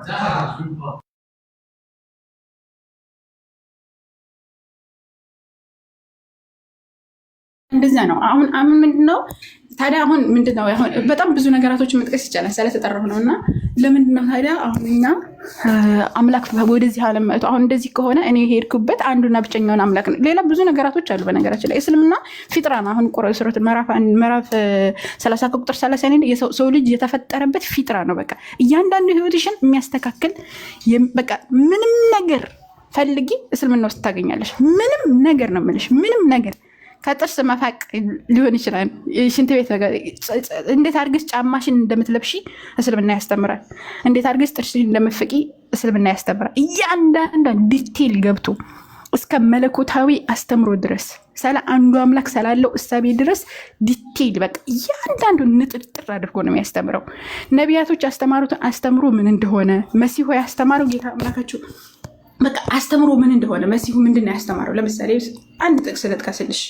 አምላካችን አላህ ሱብሓነሁ ወተዓላ ምን ይላል መሰለሽ? በምዕራፍ 5 ከቁጥር 117 ላይ ማ ቁልቱ ለሁም ኢላ ይላል። ኢላ ማ ቁልቱ ለሁም አላልኳቸውም። ኢላ ማ አመርተኒ ቢህ አንተ ያዘዝከኝን በስተቀር አላልኳቸውም። አን ያዕቡዱላህ አላህን አምልኩ፣ ረቢ ወረበኩም ጌታዬ ጌታችሁን፣ የኔም ጌታ የሆነው የእነሱንም ጌታ የሆነ አንዱንና ብቸኛውን አምላክ አምልኩ ማለት እንጂ አላዘዝኩም። ምዕራፍ 3 ቁጥር 51 ላይ ተመሳሳይ ኢነላህ ረቢ ወረቡኩም ፈዕቡዱ ሀዛ ሲራጡን ሙስተቂም ጌታዬ ጌታችሁ ነው፣ ስለዚህ ተገዙት፣ ይህ ቀጥተኛው መንገድ ነው እያልኩ ነው ያስተማርኳቸው እያለ እየተናገረ ያለው ማለት ነው። ለቀድ ከፈረ ለዚነ ቃሉ ኢነላህ ሁወል መሲሁ ብኑ መርየም እነዚያ አልመሲህ አላህ ነው ያሉ በእርግጥ ካዱ ይላል አምላካችን አላህ ሱብሓነሁ ወተዓላ። አልመሲህ ታዲያ ምንድን ነው ያስተማረው? ወቃለ አልመሲህ መሲህም አለ ያ በኒ እስራኤል እናንተ እስራኤል ሰዎች ወይ ዕቡዱላህ አላህን አምልኩ፣ ረቢ ወረቡኩም ጌታዬን ጌታችሁን፣ እነሁ መን ዩሽሪክ ቢላህ በአላህ የሚያጋራ ሰው እኮ ፈቀድ ሐረመ አላሁ ዐለይሂ ልጀነ አላህ ሱብሓነሁ ወተዓላ ሐረመ አላሁ ዐለይሂ ልጀነ ጀነትን እርም አድርጎበታል። ወመእዋሁ ናር እሳት ምግብ ይሆናታል። ወማ ሊዛሊሚነ ሚን አንሷር ለበዳዮች ይህ እንጂ ሌላ አይገባቸውም እያለ ይናገራል። ስለዚህ ኢሳ አልመሲህ ያስተማረው ምንድን ነው? አንዱን አምላክ በብቸኝነት ተገዙ፣ ከጣዖታት ራቁ። ባይብልም ላይ ሄጂ ያስተማረው ይሄን ነው። ስለዚህ ያኔ የእስራኤል ልጆች ወይ ይላል ሐዋርያ ሥራ የእስራኤል ልጆች ወይ ይህን ቃል ስሙ። ራሳቸው እንደምታውቁት የናዝሬቱ ኢየሱስ እግዚአብሔር በእርሱ በኩል ባደረገው ተአምራትና በድንቆች ምልክቶች ከእግዚአብሔር ዘንድ ለእናንተ የተገለጠ ሰው ነበረ ነው የሚለው። እንዴት ሰው ይመለካል? ሰው አይመለክም። ኢየሱስ ያስተማረው ምንድን ነው? እስራኤል ሆይ ስማ ጌታ አምላካችን አንድ ነው ነው። አንድ እንትን ፈታኝ መጥቶ ይፈትነው ነበር ሰይጣን ማለት ነው። ኢየሱስ መጥቶ ፈተነው። ምን አለው?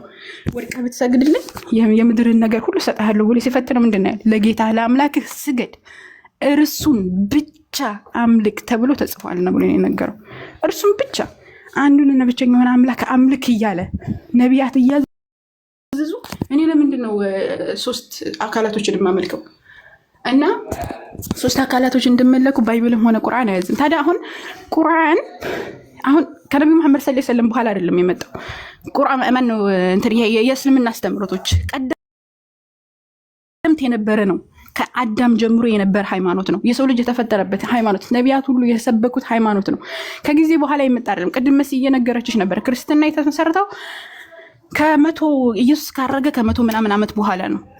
ክርስትና የሚለውን እሳቤ ሰዎች የሰጡት የሰየሙት እንጂ ሐዋርያትም ሆነ ነቢያትም ሆነ ክርስትና የሚባል ሃይማኖት አያውቁም። ስለዚህ እስልምና ከተባለ እስልምና ግን እነ ሙሴ፣ እነ ይስሐቅ፣ እነ ያዕቆብ፣ እነ አብርሃም እነዚህ ሁሉ ሙስሊሞች ነበሩ። አምላካችን አላህ ሱብሓነሁ ወተዓላ ስለ አብርሃም ሲነግረን አብርሃም ይሁዳዊም ክርስቲያንም አልነበረም፣ ነገር ግን ወደ ቀጥተኛው መንገድ ያዘ ነበር፣ ሙስሊም ነበር እያለ ይናገራል።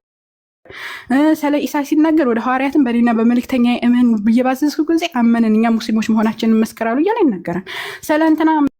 ስለ ዮሴፍ ሲናገር ዮሴፍ ሙስሊም አድርገህ ግደለኝ እያለ ይናገራል። ስለ ያዕቆብ ሲናገር ሙስሊም አድርገህ ልጆችንም እኔንም ግደለኝ እያለ ይናገራል። እና ሙስሊሞች ነበሩ። ስለዚህ እስልምና የተፈጥሮ ሃይማኖት ነው፣ የነቢያት ሃይማኖት ነው። ነገር ግን አሁን አምላካችን አላህ ሱብሓነሁ ወተዓላ የሚነግረና ባይብል ራሱ ይነግረናል እንደተበረዘ ማለት ነው። እንደተበረዘ አሁን ማርቆስ 16 ከቁጥር 8 ጀምሮ አሁን አዲሱ ይሄ እናንተ ያከያዛችሁት መጽሐፍ ላይ የለም። እናንተ ከመጽሐፋችሁት ላይ አለ፣ ነገር ግን ዋናው ጥንታዊ ማኑስክሪፕት የሚባል ነገር ላይ የለም። ስለዚህ የሌለ ነገር ስለሆነ እያመጡ እየጨመሩ እየቀነሱ የራሳቸውን እሳቤ እየሰጡበት ስለሆነ አስተምሮ ትክክል ሳይሆን ቀረ ማለት ነው። ስለዚህ ቁርአን እውነቱን ከውሸት የሚለየው መጽሐፍ መጥቶ ትክክለኛው አስተምሮ የነቢያት አስተምሮ ይሄ ነው። እነሱ ደግሞ ተሳስተዋል። ጥበቃውን ለነሱ ሰጥቶ ስለነበረ ነቢያቶች በሚሞቱ ጊዜ ጥበቃቸውን በትክክል ስላልተወጡ ፈጥሮ ዝም ብሎ አልተወንም። ሁለተኛ ደግሞ ምንድነው ከተባለ እንትን ምንድነው በምጥ ትወልጃለች ተብላለች። ከተረገመችው እርግማን ውስጥ አንዱ በምጥ መውለድ ነው። 3ኛ እርግማን ደግሞ የወር አበባ ማየት። የወር አበባ ማየት ራሱ እርግማን ነው፣ እንደ ባይብል ማለት ነው። እርግማን ነው። ከመርገምት በጸዱ ጊዜ ምናምን እያለ ይናገራል። ማርያም ራሱ ያን መርገምት ራሱ በጸዳች ጊዜ ኢየሱስ ክርስቶስን እንትን ለማለት ስትሄድ ተመለከቻለሽ። እና ይህ እርግማን ነው። ይሄ ምንድን ነው የሚባለው? የመጣ እርግማን ነው ከሔዋን ቅጠሉን በመብላቷ ምክንያት ማለት ነው። ያ ከሆነ ይሄ እርግማን ከሆነ ይሄ የተረገሙት እርግማን ከሆነ ጳውሎስ ደግሞ ሲያስተምር ምን ብሏል? በመስቀል ላይ የተሰቀለ ሁሉ የተረገመ ነው ተብሎ ተጽፏል። ስለዚህ ኢየሱስ ክርስቶስ መጥቶ አለ ከእርግማን ሁሉ ዋጀን። የተረገሙት እርግማን ምንድን ነው? በበላህ ቀን ሞትን ትሞታለህ። ሰርተህ ጠረህ ትበላለህ ምናምን የሚል እርግማን ነው አይደለም? እባቡም ተረግሟል። እባቡም ደግሞ የተረግመው ምንድነው? በህይወት እስካለ በሆድህ በልብህ ትጓዛለህ፣ በልብህ ትሄዳለህ። እንደዚሁም ደግሞ ወደ አፈር ምንድነው አፈርን ትበላለህ ምናምን የሚልን ነገር እግዚአብሔር ረግሞታል ለእባብ። እባቡ ምንም እንስሳ ቢሆን እንግዲህ ነፃ ምርጫው እንዴት ነው ምናምን የሚለውን ነገር ላይ ጥያቄ ሆኖ ሳለ ነገር ግን እነዚያ ሁሉ እርግማን ተረግመዋል። ያንን እርግማን ደግሞ ኢየሱስ መጥቶ ከእርግማን ሁሉ ዋጀን ብሎ ጳውሎስ አስተምሯል። ስለዚህ ጳውሎስ ካስተማረ ይሄን ነገር የትርጉማን ነው የተወገደልን ነው። አሁን ሪል ማየት አለብን። እንግዲህ እርግማን ሁሉ ተዋጅተን ከሆነ ኃጢአታችን ተሰርዞልን ከሆነ ያ እርግማን ተወግዶ ከሆነ የታለ የተወገደው ነው ጥያቄው። የመጀመሪያው ሞት ላይ እንሄድ። የመጀመሪያው እንግዲህ ስጋዊ ሞት ነው። እዚች ምድር ላይ ማንም እየቀረ አይደለም። ኢየሱስ በመሞቱ ምክንያት ሁሉም ሰው እየሞተ ነው። በህይወት ያለ ሰው የለም። ለበይ ኦኬ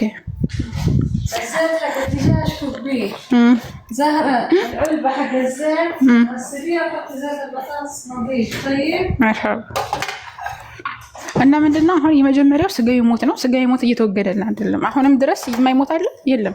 ክርስቲያን ሆኖ ኢየሱስ ክርስቶስን በማመኑ ምክንያት እስኪ አንድ ሰው አምጡልን ያልሞተ ኢየሱስ ክርስቶስን ስላመነ ብቻ ማለት ነው። ስለዚህ እርግማኑ አልተወገደም። ይሄ የመጀመሪያው ነው። ሁለተኛ ደግሞ ሴት ልጅ በወር አበባ በጭንቅ ሔዋን የተረገመችው እርግማን አለ። እንግዲህ ጥረህ ሰርተህ ግረህ ትበላለህ የተባለው ነው። እንግዲህ እየፈጉ ነው የሚበሉት። መቼም ከሰማይ መና አይወርድላቸውም የክርስቲያን ወንዶች እየፈጉ ነው የሚበሉት። እንግዲህ አዳም የተረገመው እርግማን አሁንም አልተወገደም። በይ ሶስተኛው አዳም የተረገመው እርግማን ምንድነው? ከእግዚአብሔር መለየት። ከእግዚአብሔር አንድ ሰው ኃጢአት ሲሰራ ከእግዚአብሔር ይለያል። ስለዚህ አሁን ምድር ላይ የማይሰራ ኃጢአት የለም።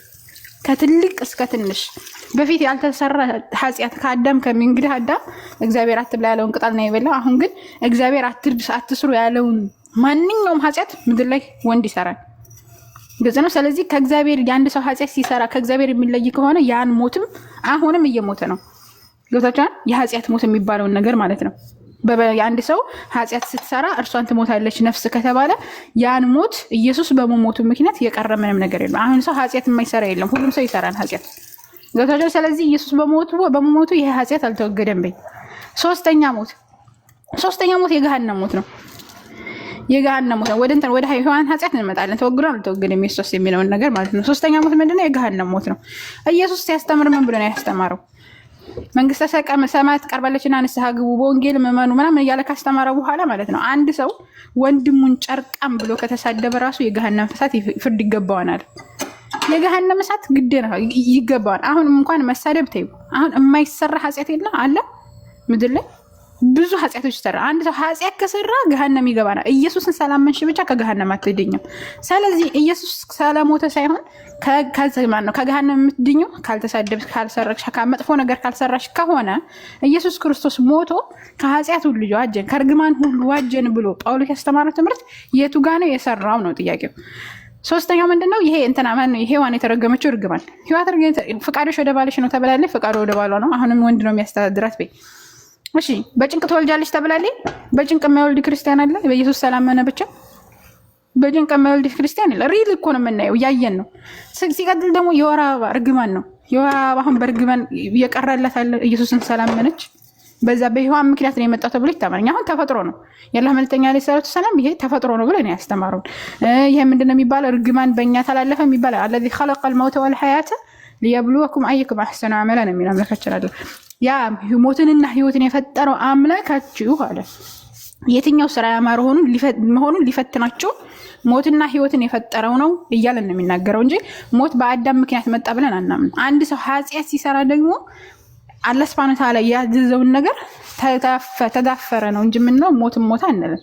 ከአምላኩ ያዘዘውን ነገር ተዳፈረ፣ በዛ ነገር ኃጢአት ሰርቷል። ንስሐ ካደረገና ወደ አላህ ከተመለሰ ግን እስቲግፋር ካደረገ አላህ ሱብሓነሁ ወተዓላ ወንጀሉን መማር ብቻ ሳይሆን የሰራውን ወንጀል ወደ ሐሰናት ሊቀይርለት ይችላል፣ ከምህረቱ ብዛት ማለት ነው። ገብታችኋል? ስለዚህ እኛ እስልምና ላይ የሚያስተምረው ይሄን ነው። ክርስትናው ደግሞ ምንድነው? እርግማን ተረግመናል። ያ እርግማን የመጣው በአዳም ምክንያት ነው። የታለ የተወገደው ነው። አሁን እናንተ ከዘላለም ሞት ነው ኢየሱስ ያዳነን እንዳትሉ እንኳን ከዘላለም ሞት ራሱ አላዳናቸውም። በኢየሱስ ማመኑ አንድ ሰው ወንጀል ከሰራ ወንጀል ሰርቶ ንስሐ ሳይገባ ከሞተ ያነ ሰውዬ ዘላለም አለሞት ገሃነም ውስጥ ይገባን ተብሎ የሚታመን ከሆነ የኢየሱስ ክርስቶስ መሞት ምንድነው ጥቅሙ? ነው ጥቅሙን አሳዩ። የኢየሱስ ሞት፣ ኢየሱስ መሰቀል መጥቶ አዳነን ምናምን እየተባለ የሚሰበከው ኢየሱስ ክርስቶስ ተሰቅሏል ሞተ ከሙታን ተነስቷል ተብሎ የማይታመን ከሆነ ስብከታችን ከንቱ ነው ብሎ ጳውሎስ ያስተማረው ከንቱነት ያልሆነበት ምክንያት የቱ ጋር ነው? አሁን ከንቱ ካልሆነ አሁን ቆይ ምንድነው ጥቅሙን ንገሩን ነው። አሁን የተረገማችሁት እርግማን ካልተወገደ የታለ ጥቅሙ? ጥቅሙ ይታይ። አሁን ምድር ላይ ያለው ትክክለኛው ነገር ከእርግማን ሁሉ አጀን ሲል እንደዋጃችሁ በትክክል እስካላያችሁ ድረስ ያርግማን እስካልተወገደ ድረስ ነገ የገሃነሙስ ምንድነው ዋስትና የሚኖራችሁ? እንደ ኃጢአት ሳሰሩ እንኳን ብትሞቱ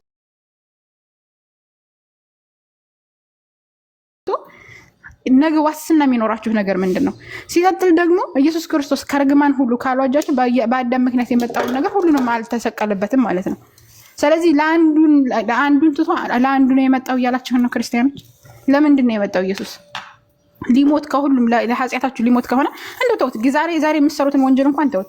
ለምንድን ነው ወደ ሞት የሚባለው ነገር በአዳም ምክንያት ካመጣ ለምንድን ነው ሞት ኢየሱስ ክርስቶስ በሞቱ ሞትን ያላስቀረው? ግልጽ ነው። የኢየሱስ ክርስቶስ መሞት ትርጉሙ እስከዛሬ ድረስ አልገባኝም፣ አሁንም አልገባኝም። ወደፊት እንጃለ እንግዲህ ኢንሻአላህ ጠይቃለሁ። ወደፊት ምናልባት የሚገባኝ ከሆነ እስካሁን ጭራሽ ያልገባኝ ነገር ቢኖር የኢየሱስ መሞት ያለምንም ጥቅም መሆኑ ነው። ግልጽ ነው። ቅድም ሲታይ እንደነበረው እንግዲህ ብዙ ነገራቶች ተማምረናል። ይሄ ሞት የሚባለው ነገር የኃጢአት ውጤት እንደሆነ እንደዚህም ደግሞ ውጤት የሚባለው ነገር ደግሞ አንድ ሰው ንስሐ ከገባ ኢየሱስ ራሱ እኮ ሲመጣ ምንድን ነው ያስተማረው? ኃጢአት እንትን ጻድቃንን ሳይሆን ጻድቃን ነበሩ በነገራችን ላይ በኢየሱስ ጊዜ። ኢየሱስ ካልሞተ ጽድቅ የለም ብላችሁ የምታምኑ ከሆነ ክርስቲያኖች ኢየሱስ ክርስቶስ ጻድቃንን ሳይሆን ኃጢአተኞችን ወደ ንስሐ ልጋብዝ ነው የመጣሁት ልጠራ ነው የመጣሁት አለ። መንግስተ ሰማይ ቀርባለችና ንስሐ ግቡ በወንጌልም እመኑ እያለ ነው ሲንተኔ።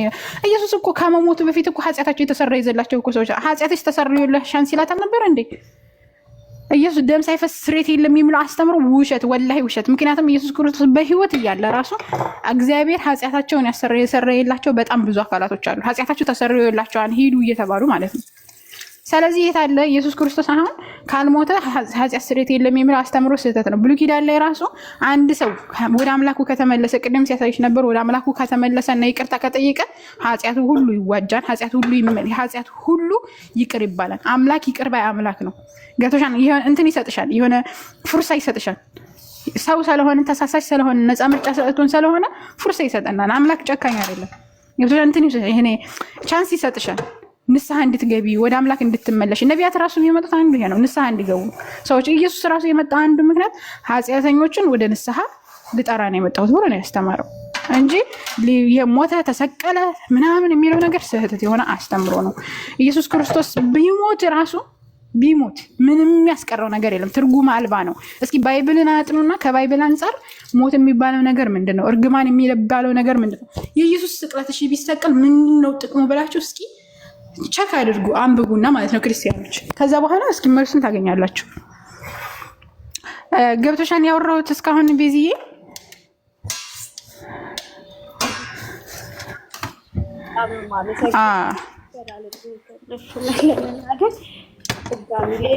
አሁን ካልታሻን ቻንጣት ሌላም ደግሞ ሌላ ጥያቄ እንዲፈጠር ታደርገ ትክክል ነሽ። አሁን እንዳልኩ የኢየሱስ ሞት እርግማን ነው አይደል? እርግማንን ነፃ ለማውጣት ሊሞተል ግን እስቲ ደመት ሎግሩና እነዚህ አይነት ነገሮች አልቀሩም እስቲ ይላለን። ትክክል ነሽ። ገባሽ? እሱ ከመሰቀሉም ከመሞቱም በፊትም ተናግሯል። አንድን ሴት ምሬሻለሁ አንቺ ሴት ምናምን ብሎ ተናግሯል እና ሳይሞትም ተምረዋል። ገባሽ? እሱም በማመን ብቻ ማንም ሰው ወደ ገነት ማንም ሰው አይገባም። ክርስቶስን ኢየሱስ በማመን ብቻ ኃጢአት ስላመንሽ ብቻ ኃጢአተኛ ኮሽ ነው አትገቢም። እና በጣም ብዙ ጥያቄ የሚፈጥሩ ነገሮች አሉ እውነት ለመናገር። ኢንሻአላህ እስኪ ደግሞ ብዙ ትንላለን። እኔ ለሚቀጥል ሰው ካለ ይቀጥል። አላህ ይምራሽ። ኢንሻአላህ ዱዓ እናደርግልሻለን በመንችለው አቅም። ቅኑ መንገድ አላህ ይምራሽ። የሆነት ልብ በጣም እንትናትኝና ያ ሙቀልበል ቁሉብ ሰብት ቁሉበና አላ ዲንክ ይላሉ የአላህ መልእክተኛ ሰለላሁ ዐለይሂ አንተ ልብን እንደፈለክ የምትገለባብጥ ጌታዬ ሆይ ልቤን በድንህ ላይ አጽናልኝ ማለት ነውና እኛን የሚያጽናን አንቺንም ወደ ቅኑ መንገድ ይምራሽ። ኢንሻአላህ ዱዓ እናደርግልሻለን። ቤዚ ኢየሱስ በሙስሊም አልሞተም ተብሎ ነው የሚታሰበው። እናንተ አልሞተም ብላችሁ ነው የምትሉት በሙስሊም? እጠር አድርጌ ስለ ኢየሱስ ልንገርሽ። እኛ ያለንን እምነት ኢየሱስ ክርስቶስ ለእስራኤል ልጆች መልእክተኛ ተደርጎ የተላከ አንድ መልእክተኛ ነው። አምላክ ነቢያቶችን እንደሚልከው ሁሉ ኢየሱስንም ልኮታን ብለን እናምናለን።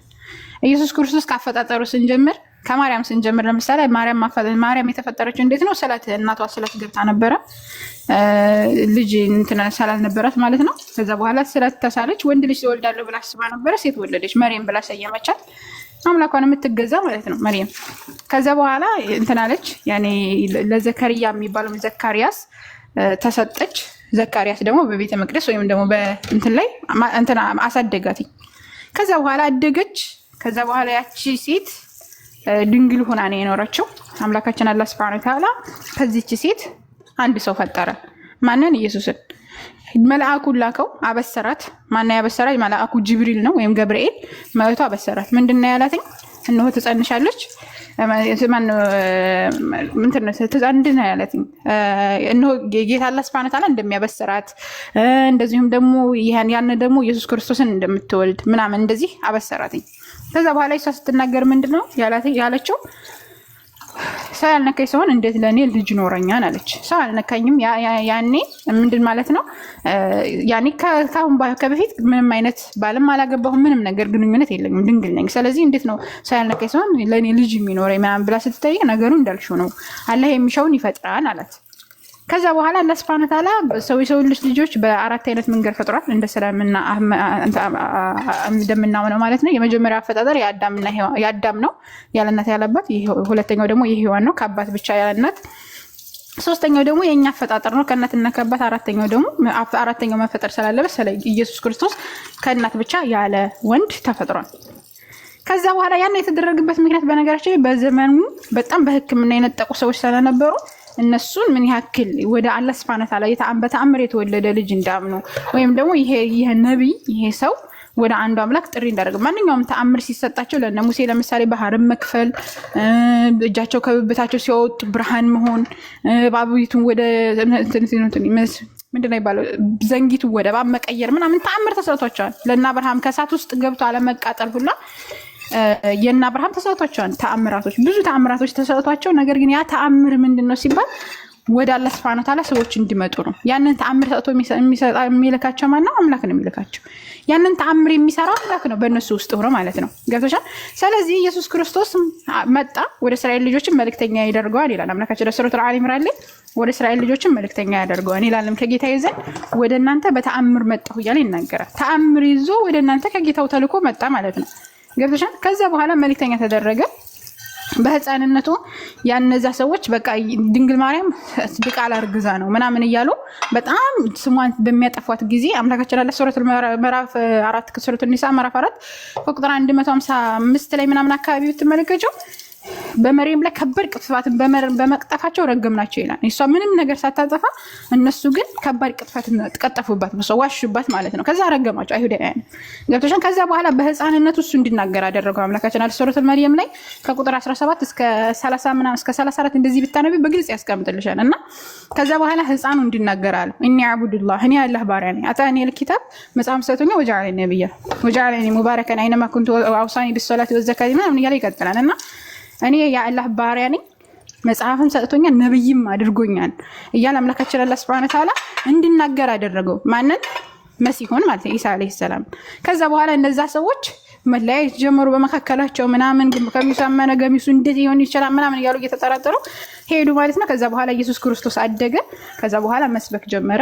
እስራኤላውያን ኑ ወደ አንዱ አምላክ፣ ጌታዬ ጌታችሁ ነው፣ ስለዚህ ተገዙት፣ ቀጥተኛው መንገድ ነው እያለ መስበክ ጀመረ ማለት ነው።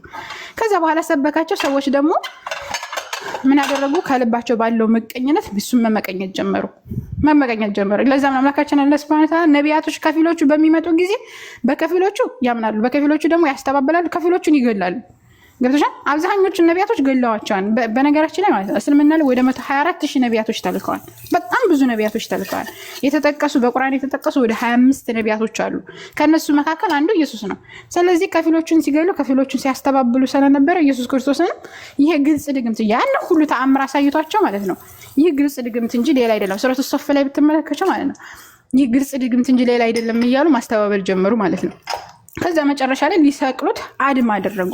አድማ ሲያደርጉ አምላካችን አላህ ሱብሓነሁ ወተዓላ ቃል ገባለት ለኢየሱስ ማለት ነው። ምን አለው? እነዛ ከካዱት ሰዎች አድነሃለሁ ብሎ ቃል ገባለት። ከዛ በኋላ ያንን ቃሉን አምላክ አላህ አዘወጀ በምዕራፍ 4 ከቁጥር 157 ላይ ቃሉን ፈጸመ ማለት ነው። እናንተ የመርየም ልጅ አልመሲሳን ገደልን በማለታቸው ረገምናቸው አለ አይሁዳውያን። ከዛ በኋላ አልገደሉትም፣ አልሰቀሉትም። ነገር ግን የተገደለው ሰው በእሳት ተመሰለ። ግልጽ ነው። ነገር ግን ታዲያ የት ሄደ ምናምን እንዳይሉ አላህ ሱብሓነሁ ወተዓላ አንስቶታል አለ። ይህንን ነገር ያላህ መልእክተኛ ዓለይሂ ሰላቱ ወሰላም ሲያብራሩ ምን አሉ? ቁጥር 157 ላይ በግልጽ ያምራሩ። ቁጥር 158 59 ብታነቢው ኢየሱስ የት ሄደ የሚለውን ነገር መልስ ታገኛለች እዛው ላይ ማለት ነው። ነገር ግን ከዛ ከእንትና ላይ ሱረቱል አምላካችን አላህ ሱብሓነሁ ወተዓላ ሰሂህ ቡኻሪ ላይ ሌሎችም እንትኖች ላይ የነቢ መሐመድ ሰለላሁ ዐለይሂ ወሰለም ይሄንን ያብራሩልናል። ኢሳ አለይሂ ሰላም ሁለተኛው ሰማይ ላይ ኢስራ ወሚዕራጅ ሄደው ሳለ እንዳገኙት ኢስራ ወሚዕራጅ ሄደው ሳለ ነቢ መሐመድ ሰለላሁ ዐለይሂ ወሰለም ሁለተኛው ሰማይ ላይ ይገኛል ኢየሱስ። ታዲያ ለምንድን ነው ያነሳው ሲባል ነቢያቶችን ሲያድን ነበረ። ለምሳሌ አምላክ አላህ አዘወጀል እንትናን ሙሳን ከፊርዓውን አድኖታል አይደለ? ፊርዓውን ሊገለው ሲል ያንን ሁሉ ሰራዊት ይዞ ሲመጣ ከዛ በኋላ ባህሩን ከፈለ። በሁለት በንድ ነው በበትር ምታለው ባህሩን። ከዛ በኋላ ባህሩን በበትሩ ሲመታ ከ12 ቦታ ተከፈለ። 12 ነገር ስለሆነ እስራኤላውያን ማለት ነው። ከዛ በኋላ 12ቱም ሰዎች ከገቡ በኋላ ፊርዓውን ደግሞ ሰራዊቱ ከገባ በኋላ እንትኑ እንዲለዋል እንዲሰምጥ አደረገው ማለት ነው አምላክ አላህ አዘወጀል። ለተሸን ስልክ በዛ መልኩ ሰዎችን ሲያድንን ስለነበረ ነቢያቶችን አብርሃምን ለምሳሌ ሰዎች እሳት ውስጥ ጥለውትኝ ከሳት እሳቲቱን በርድ ደግሞ ሰላም ሁኚ ብሏት ሰላምና የበረች ሁኚ አላትኝ። ከዛ በኋላ አምላክ አላህ አዘወጀል እንደዛ አድርጎ የምትንቀለቀለውን እሳት ኢሳ እናንተ አብርሃም በዛ መልኩ እንዲድን አደረገው ከሃዲያን ማለት ነው። ነብዩ መሐመድ ሰለላሁ ዐለይሂ ወሰለም በተመሳሳይ ሊገሉ ሲሉ ሲያሴሩ አይሁድ እንትኖች ቁረይሾች ነብዩ መሐመድ ሰለላሁ ዐለይሂ ወሰለም አፈር በትነው እንዲወጡና እንዲድኑ አድርጓቸዋል። በተመሳሳይ ኢየሱስ ክርስቶስንም እንደዚህ አምላክ አዳነ። እንዴት ነው ያዳነው ሲባል ኢየሱስ ወደ ሰማይ አረገው። ገብቶሻል? ከዛ በኋላ በትንሳኤ ሲቃረብ ከትንሳኤ ከታላላቅ የቂያማ ምልክቶች ከሆኑት አንዱ መሲሁ ነው። ይመጣና ኢየሱስ ክርስቶስ ያስተማረውን ትምህርት የመጀመሪያው ያስተምሮ ትምህርት ይገልጽላቸዋል። ነብዩ መሐመድ ሰለላሁ ዐለይሂ ወሰለም ያስተማሩን ትምህርት እንደዚህ ግልጽ ያደርግላቸዋል። ከዛ በኋላ የእሱ አስተምሮ ምንድን ነው የሚለው? በነቢዩ መሐመድ ሰለላሁ ዐለይሂ ወሰለም አስተምሮ ላይ ይጓዛል፣ ሀጅ ያደርጋል፣ ሰላቱን ይሰግዳል። አስተምሮ ምን እንደሆኑ ሰዎች ግልጽ ይሆንላቸዋል። የነቢዩ ትንቢት የተናገሩት ነገር እንዳለ ሁሉ ተፈጻሚ ይሆናል። ከዛ በኋላ ተፈጻሚ ሲሆን ምን ይከሰታል? መጨረሻ ላይ ኢሳ አለይሂ ሰላም እንትን ይላል። በዚች ምድር ላይ ከሙስሊሞች ውጭ ማንም አይኖርም። ሁሉም ሰው ወደ እስልምና ይገባል። አይሁዶችም ክርስቲያኖችም አሳማን ይገላል፣ መስቀልን ይሰባብራል፣ እንዳለ ሁሉ እነዚህ ሽርክ የምትባል ነገር እዚች ምድር ላይ አትኖርም ማለት ነው። ከዛ ይሄ እንትናን የሚባል ደጃል የሚባል ፊትና አለ፣ እሱን ያጠፋን።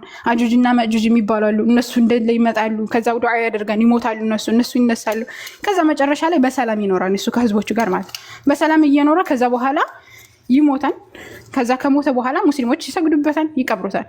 ከዛ በኋላ ሽርክ እንደገና ይስፋፋል ማለት ነው። ኢየሱስ ክርስቶስ እዛ ላይ ነው ፍጻሜውን የሚያገኘው። ካሁን ከትንሳኤ ምልክቶች አንዱ ሆኖ ነው ፍጻሜውን የሚያገኘው ማለት ነው። ከዛ በኋላ መጨረሻ ላይ ምንድን ነው የሚሆነው? አላህ ሱብሓነሁ ወተዓላ እንደገና ያነዛን ሰዎች እንትን ይላሉ። ሌሎችንም የቂያማ ምልክቶች ምናምን ያሳያቸዋል። ከዛ በኋላ ኩፍር እንደገና ይስፋፋል። እንደገና እየተስፋፋ ይመጣል። ይሄ ቂያማ ትልቁ ቂያማ ደግሞ እንደገና ይነሳል ማለት ነው። ከዛ በኋላ ሰማያትና ምድር የሚደበላለቀው ራሱ ቂያማ የምትነሳው እንዳለ ከካህዲያኖች ላይ ነው፣ ኩፋሮች ላይ፣ አላህን ከካዱ ሰዎች ላይ ነው። መጀመሪያ ግን የሙስሊሞች ነፍስ እንዴት ነው የምትወጣው? ትንሽ ንፋስ ይልክና አላህ ሱብሓነሁ ወተዓላ እነዛ የሙስሊሞች ነፍስ እንዳለ ቀስ ብላ ትወጣለች። ካህዲያኖች ደግሞ በዛ መልኩ ይጠናቀቅላቸዋል ማለት ነው። መምህር ወሒድ መጥተዋል። አላህ ያሕፈዝኪ። ይሄ ነው። አላህ ይምራሽ። ይቀጥልልሻለሽ። አሰላሙ አለይኩም ወረሕመቱላሂ ወበረካቱሁ። ኡስታዝ ወሒድ እና ነቢል እንዴት ናችሁ?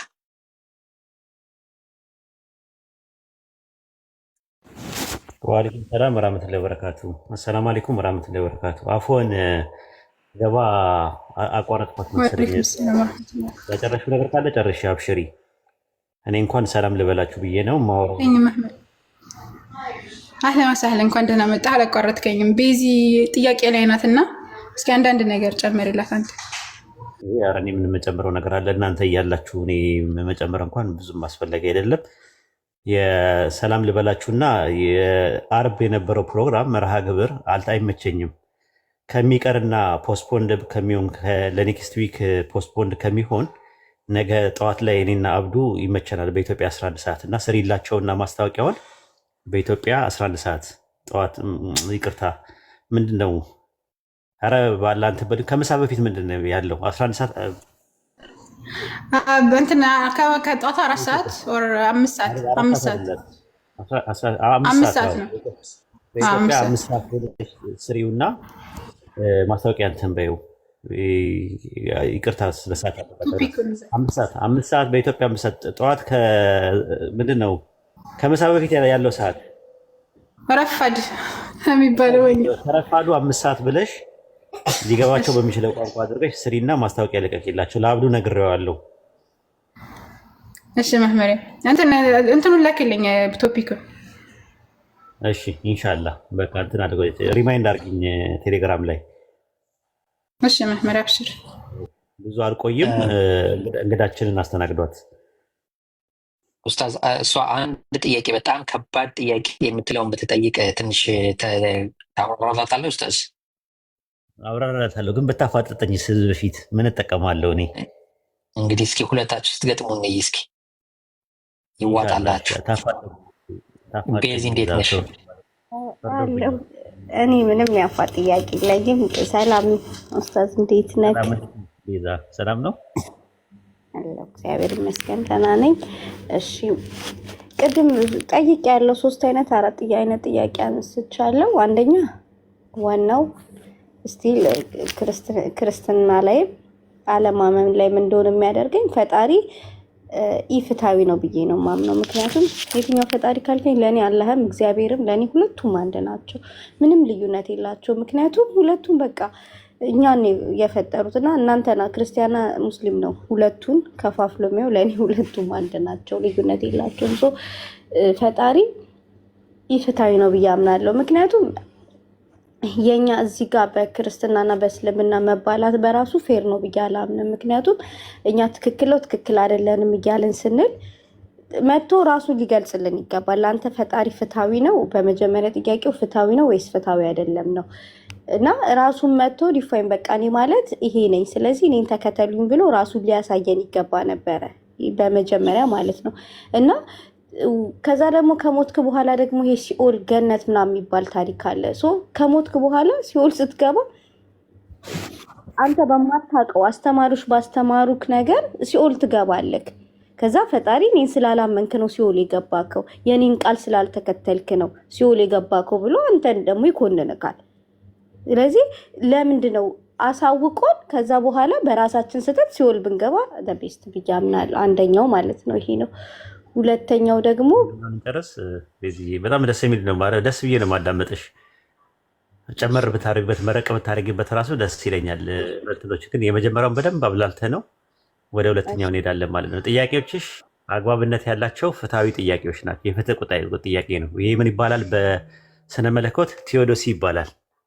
ቴዎዶሲ ማለት የአምላክ ፍትህ የሚል ጥያቄ ነው ያለው እና እንዳንቺ አይነት ደግሞ ስሉጥ አእምሮ ያለው ሰው ሲመጣ ደግሞ ጥያቄውን ማስተናገድ ግድ ይላል ማለት ነው። እና ይኸው ደግሞ ፀጉርሽን እያየሁት ነበረ እና ፀጉርሽ እንትን ብሏል፣ ተሰርቷል አይደለ? ፀጉርሽ አይደለ ተሰርቷል። አዎ ፀጉርሽ የተሰራው ግን ፀጉር ቤት ሄደሽ ነው። እና ፀጉር ቤት እያለ አንድ ሰው ፀጉር ቤት እያለ ፀጉር አስተካካይ የሚባል ነገር ተደርጎ ውጭ ደግሞ ተንጨባሮ አንድ ፀጉር ብታገኝ ምንድን ነው የምትይው? ፀጉር አስተካካይ የለም ብለሽ ትያለሽ? የተንጨባረረ አንድ ሰው አንጨባሮ ፀጉሩ ያስተካከለ ነው መስቀልቅል ብሎ ግን ፀጉር አስተካካይ የሚባል ነገር የለም እያለ ቢልሽ ምንድን ነው የምትይው?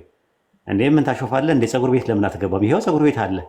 አንተ ፀጉር ቤት አልገባህም ማለት ፀጉር አስተካካይ የለም ማለት አይደለም ብለሽ አትመልሽለትም? ያ በትክክል። ስለዚህ አንቺ እንደዛ ነሽ፣ ውጭ ነሽ ያለሽው። እኔ ደግሞ ምንድነው ፀጉርሽ ተንጨባሯል። ፀጉርሽ ስለተንጨባረረ መፍትሄው ምንድነው? መጠየቅሽ ነው። ፀጉር ቤት መግባትሽ ነው የሚያስፈልግ። ካልሆነ በቃ በቃል ልንገርሽ፣ ማስታወሻ ያዥ በእንትንሽ እያየሽው ቢሆን ጥሩ ነው። ይኸውልሽ ምዕራፍ 17 ቁጥር 15 ላይ ያለው ማለት ነው። በደንብ አይታይም። ምዕራፍ 17 ቁጥር 15 ላይ ብዙ ጥቅሶች አልጠቅስልሽም፣ ግን እንድታያቸው ነው። ቁርአን ምን አይነት የፍትህ መጽሐፍ እንደሆነ እንድታዩ ነው ማለት ነው። ፀጉሩ የተንጨባረረበት ሰው ያለው ውጭ ሆኖ ተንጨባረሮብኛል አይበለን። ፀጉር ቤት አለን ገብቶ እንትን ይበል። ፀጉር ቆራጩ ለምንድን ነው ወደ ውጭ የሚያወጣው? አይወጣም። የሚቆርጠው እዛ ቦታው ነው ያለው። ስለዚህ አላህ ምንድነው ያደረገው? መጽሐፍ መልእክተኛ ልኮልናል፣ ነብይ ልኮልናል። ፍትሃዊ ነው። ምንድነው እያደረገ ያለው? ዝም ብሎ ይጠይቃል ወይ? እንዴ አይጠይቅም።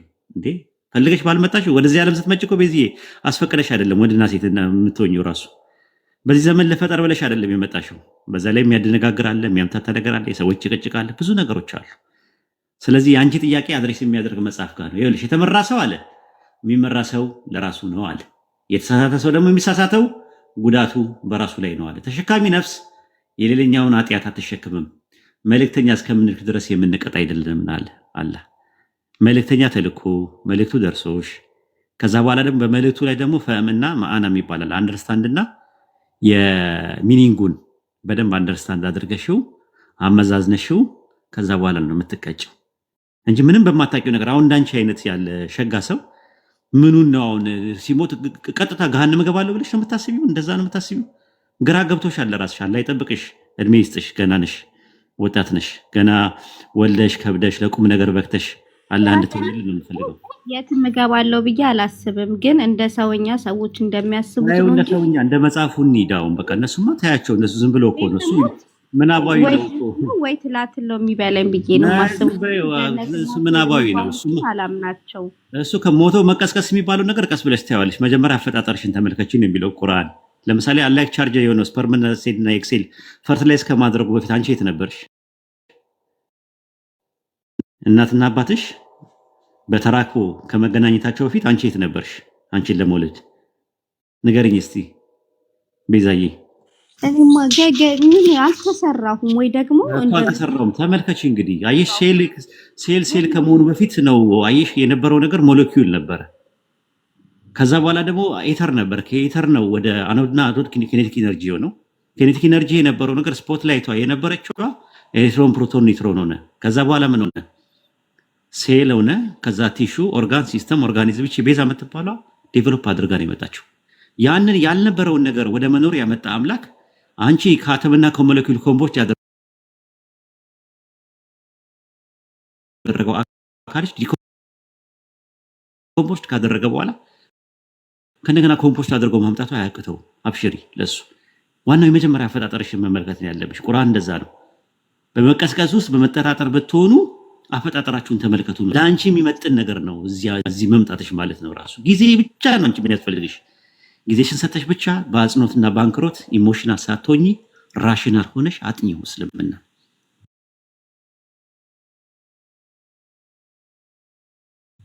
ከዛ በኋላ ደግሞ ሱረቱል አህዛብ ምዕራፍ 33 ቁጥር 5 እና 6 ላይ ይሄ ነገር ሐራም ነው ብሎ አንድ ሰው እስካልነገረው ድረስ አንድ ሰው ቢሰርቅ መልእክቱ ካልደረሰው ቁጥር 5 ላይ አውጣላት።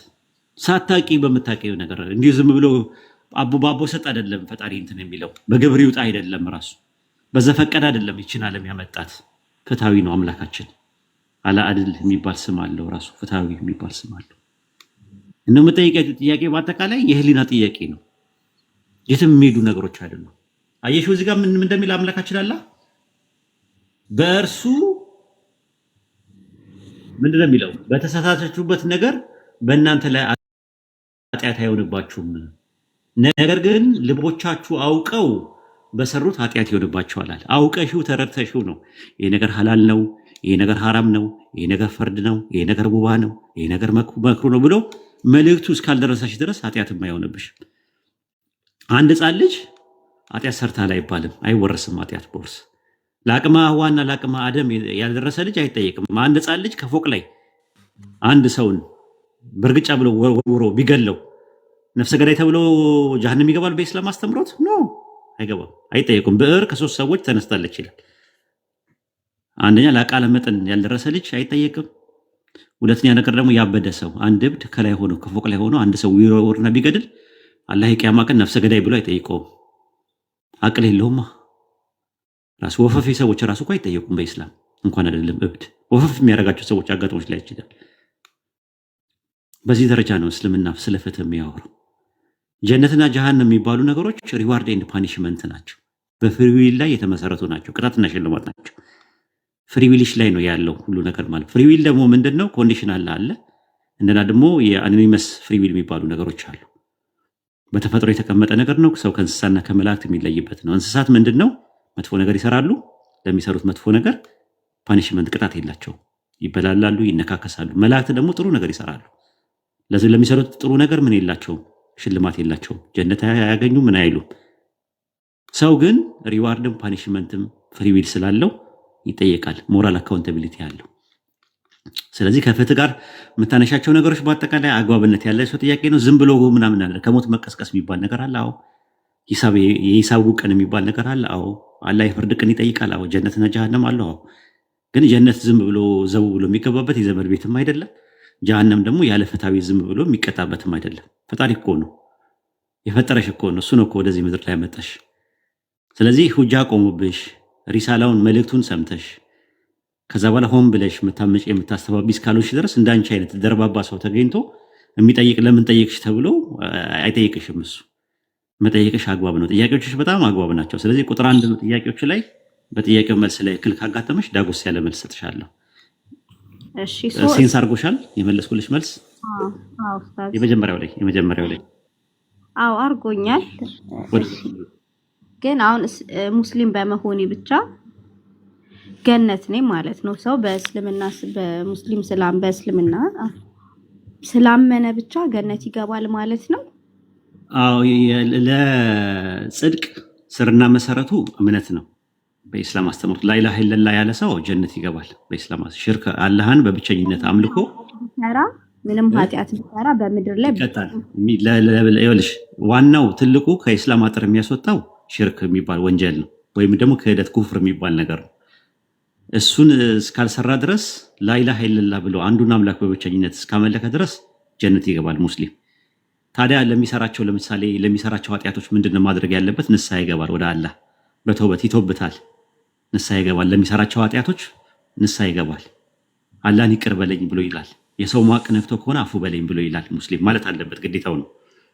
አይ ደግሞ ንስሐ ባልገባባቸው ነገሮች አሁን ለምሳሌ የሚሰርቅ ከሆነ ዝሙት የሚሰራ ከሆነ የሚዋሽ ከሆነ ለዛ ተመጣጣኝ ቅጣት አላህ ይቀጣዋል። ሙስሊም ነህ ብሎ አይ ሙስሊም ስለሆንክ እንደፈለክ ፈንጭ ምናምን የሚባል ነገር የለም። በኢስላም አስተምሮት ይፈራል ሙስሊም። ለዛ ነው የሚፈራው። የቂያማ ቀን ሲባል ሙስሊም ድንግጥ ይላል። ለምን? የሰው ሀቅ ነክቼ ሊሆን ይችላል፣ ንስሐ ያልገባባቸው ፖይንት ይችላል ይላል።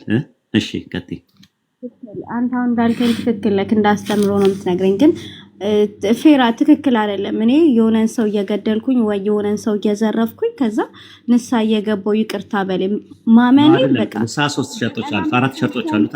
አይሽ ንስሐ የሚባለውን ፕሪሰፖስቲንግ አንደርስታንዲንግ ነች፣ መቅደመ ልባዊ መረዳት ስላለሽ ከሆነ ቤዝዬ እኛ ጋር ንስሐ የምንለው ነገር ስለማታውቂው ነው። እሱን ልንገርሽ። ንስሐ ሲባል ሸርጦቹ 4 ናቸው። የአንቺ ሀቅና ያለ ሀቅ ከሆነ 3 ናቸው። ልንገርሽ ምን መሆነ። የመጀመሪያው ምንድነው? የነበሩበትን ነገር መተው። የመጀመሪያ ለምሳሌ አንድ ሰው ይሰርቅ ከነበረ ንስሐ ገባ ሲባል መስረቁን ማቆም አለበት። የመጀመሪያው መስፈርት ነው። ሁለተኛው ነገር ደግሞ በሰራው ስራ መጸጸት አለበት፣ አላህን ይቅርታ መጠየቅ አለበት። ሶስተኛው ደግሞ ምንድነው? ወደዛ ነገር እንዳይመለስ ቆራጥ መሆን አለበት። የሰው ሀቅ ከሆነ የነካው ወይም ሰውን በድሎ ከሆነ የሰው ብር ሰርቆ ከሆነ ያንን ነገር ሰውየውን ሂድና ሄዶ ይቅርታ አድርግልኝ አፉ በለኝ ሰርቅ ያለው ማለት አለበት። አይ ካለ ደግሞ ሰውየው ብሩ መመለስ አለበት። 100 ብር ካለው 100 ብር ከሆነ 100 ብሩ መመለስ አለበት። ካልሆነስ ሲባል መስረቁን ከታወቀ ደግሞ የዋሰ ህይወቱ ይወሳሰባል ከተባለ የሰረቀው 100 ብር ሀዲያ አድርጎ ስጦታ አድርጎ ይሄን ነገር ልስጥ ብላም ብሎ ይመልስለታል። ሰውየው ከሌለስ በህይወት ከሌለ ወይም ማያገኘው ከሆነ ሰደቀቱን ጃሪያ አድርጎ ወይም ደግሞ ሰደቃ አድርጎ ምጽዋት አድርጎ ለነዳያን ወይም ደግሞ ለመሳኪኖች በአረብኛ መሳኪን ለሚባሉት ይሰጣል ማለት ነው እንጂ ከመሬት እንደፈለገ እየሰራ እንደዛማ ከሆነማ ጨዋታ ነው የሚሆነው። ለምሳሌ ዛሬ ይሰርቃል፣ ንስሐ ይገባል። ከዛስ ነገም ይሰርቃል፣ ንስሐ ይገባል። እንደዛ አይደለም የሚያደርገው። ንስሐ ሸርጦ አንደኛው ምንድነው? መተው ነው። ወደዛ ነገር ጸጸት እኮ ነው። ሲጸጸት እኮ ግብግብ እንዲል ነው። መጸጸት ያስፈልገዋል። መስፈርቱ አንደኛው ማለት በቃ ተጸጽቶ ወይ ይሄ ነገር የሰራሁት ነገር ትክክል አይደለም ብሎ በቃ ግብግብ የሚያደርገው መሆን አለበት። እንደዛማ ከሆነ መቅቡልም አይደለም፣ ራሱ በአላህ ዘንድ ተቀባይነትም የለውም ንስሐው። ኦኬ እሺ።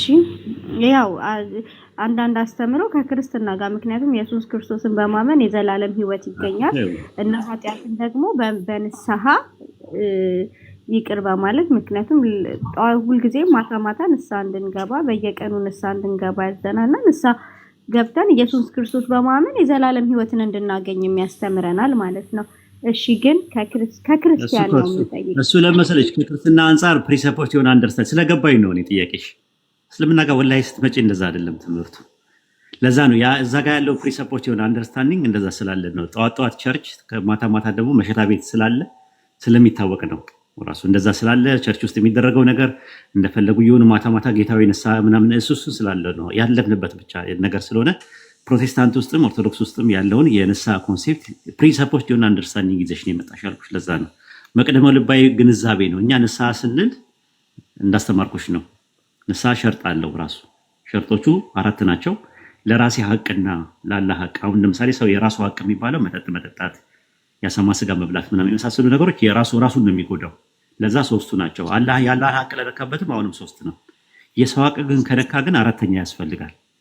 ይሄ ነው አስተምሮታችን ያለው ማለት ነው። እና ከዛ አንጻር ነው መታየት ያለብን። ንስሐ ሲባል በኢስላምና ሰዎች አሁን ንስሐ የሚሉት የንስሐ አባት ከሄደው መናዘዝ ምናምን የሚባል ነገር የለም። እኛ ጋር አላህን ነው የምንጠይቀው፣ ይቅር በለን እሱ ነው የምንለው። ጸጸትም ያስፈልገዋል ንስሐው። ጸጸት የሚባል እሱ እንደ ሃይማኖቶች ይለያያሉ። እሱ የሆነ የነፍስ አባት ከሄደ ይቅር በል ምናምን እሱ ትክክል ነው ብዬ አላምንም። ምክንያቱም ያንተን ኃጢአት ማንም ከማንም ጋር ሊያስተሰርይልህ አይችልም። ራሱ የሚሰማ ከራሱ ሜክ አምላክ አለ። እሱ አክሴፕት አድርጎ ሊቀበልክ ይችላል።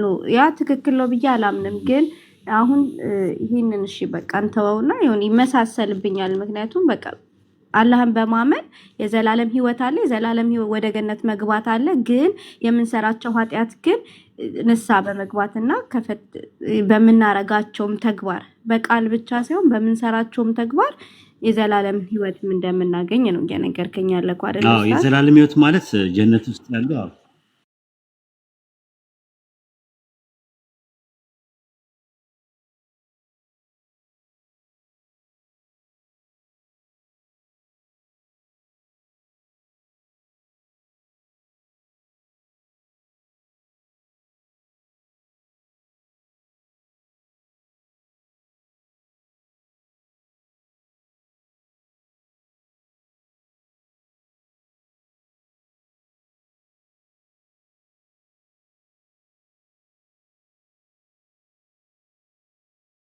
እነዚህ 4 ነገሮች ተቀምጠዋል። እነዚህ 4ቱ ነገሮች ፕሮሰስ ነው። እኛ መዳን ብለን የምንለው ፕሮሰስ ነው ብለን ነው የምናምነው። ሂደት ነው ብለን ነው የምናምነው። ሰደነስ ነው ቅስበት ነው ብለን አናምነው። ፕሮሰስ ነው። ኢሴንሻል ሳሊቬሽን አለ እኛ ጋር፣ አክሲደንሻል ሳሊቬሽን የሚባሉ ነገሮች አሉ። መጀመሪያ አንድ ሰው ልክ ላኢላሃ ኢለላህ የሚለውን ገመድ ሲይዝ በሱረቱል አሊ ኢምራን ምዕራፍ 3 ቁጥር 103 ላይ ከእሳት ጉድጓድ አፋፍ ላይ ይድናል። አፋፉ ምንድነው? ሽርክ፣ ክህደት፣ ኑፋቄ እና ቢዳ የሚባሉ ነገሮች ናቸው። ከዛ ካፋፉ ማለት ነው የሚድንበት ማለት ነው። ከዛ በኋላ ያንን ነገር ያዙ ነው ያላህን ገመድ ያዙ ስለሚል ኢስቲቃማ ያስፈልጋል፣ ጽናት ያስፈልጋል። መልካም ስራ ደግሞ የሚያስፈልገው ደግሞ ጀነት ውስጥ ያሉ የተለያዩ ደረጃዎች አሉ። ለነሱ ሪዋርድ ይሆነናል ማለት ነው። ከዛ አንጻር ነው የተቀመጡ እና በጣም እንትን ነው ትምህርቱ ሰፊ ነው ራሱ ነው። አንቺ እንደሚፈልጊው ዝም ብዬ እንዳልል ብዬ ነው እንጂ አድሬስ ማድረገው ነገር ቢኖር ነገር ይሄንን ነው ማመንና መልካም ስራ መስራት መጽናት ምናምን ነገር መስፈርት ነው፣ ሸርጥ ውስጥ ነው ያለው። አይ እስልምና ትምህርት ላይ ገና ነኝ፣ ያው ገና ነኝ። የእስልምናን ትምህርት ለመማር ገና ነኝ። አሁን ካለሁበት ሃይማኖት ላይ የምጠይቃቸው ጥያቄዎች ስላሉ እነሱን ያው ከሙስሊም እህትና ወንድሞቼ ጋር እየተወ ምክንያቱም ክርስቲያኖች ጋር መልሱን ስላላገኘው ስለማይመልሱልኝ ስጠይቅም ያው ለኔ ጥሩ መልስ ስለሌላቸው ማለት ነው። እሺ ሌላው ጥያቄ ምን እንደሆነ ታውቃለህ? ኢየሱስ ክርስቶስ ስለኛ ኃጢአት ስለኛ በደል ሞተ። ያው እናንተ በሞቱ አታምኑም፣ እኛ ደግሞ በሞቱ እናምናለን፣ በትንሳኤውም እናምናለን እና ሞተልን። የሞተው ስለ የትኛው ትውልድ ነው? አሁን ስላለው ትውልድ ነው የሞተው? እሱ ከመጣ በኋላ ስላለው ትውልድ ነው የሞተው ወይስ ከሱ በፊት ስለነበረው ትውልድ ነው የሞተው ነው የኔ ጥያቄ። እና ቅድምም ዛሃራ ምን ስትል ነበረ? ምንድነው ያቺን በበላ ጊዜ ብሎ የረገመው እርግማን አለ። በላብክ ትሰራለክ ምንድነው የወንድ ባሪያ ምናምን ትሆኛለሽ የሚላለው። ሲቀጥል 7 ቀን እንደሚፈስሻል የሚባሉ ታሪኮች አሉ። እሱ በመሞቱ ራሱ የእርግማን አልቀረም። አይ ደግሞ መጽሐፍ ቅዱስ ላይ ደግሞ የሆነ ቦታ ምዕራፍ ላይ ደግሞ ስትሄድ ደግሞ ምን ይላል? ማንም የማንንም ውርስ ልጅ የአባቱን ኃጢአት ውርስ አይሸከምም ይላል። ሶ እንደዛ ካለ ኢየሱስ ክርስቶስ እዛ ለነበር ከሱ በፊት ለነበረው ትውልድ አይደለም የሞተው ማለት ነው። የሞተው ከሱ በፊት እሱ ከመጣ በኋላ ለመጣው ትውልድ ነው የሞተው ማለት ነው።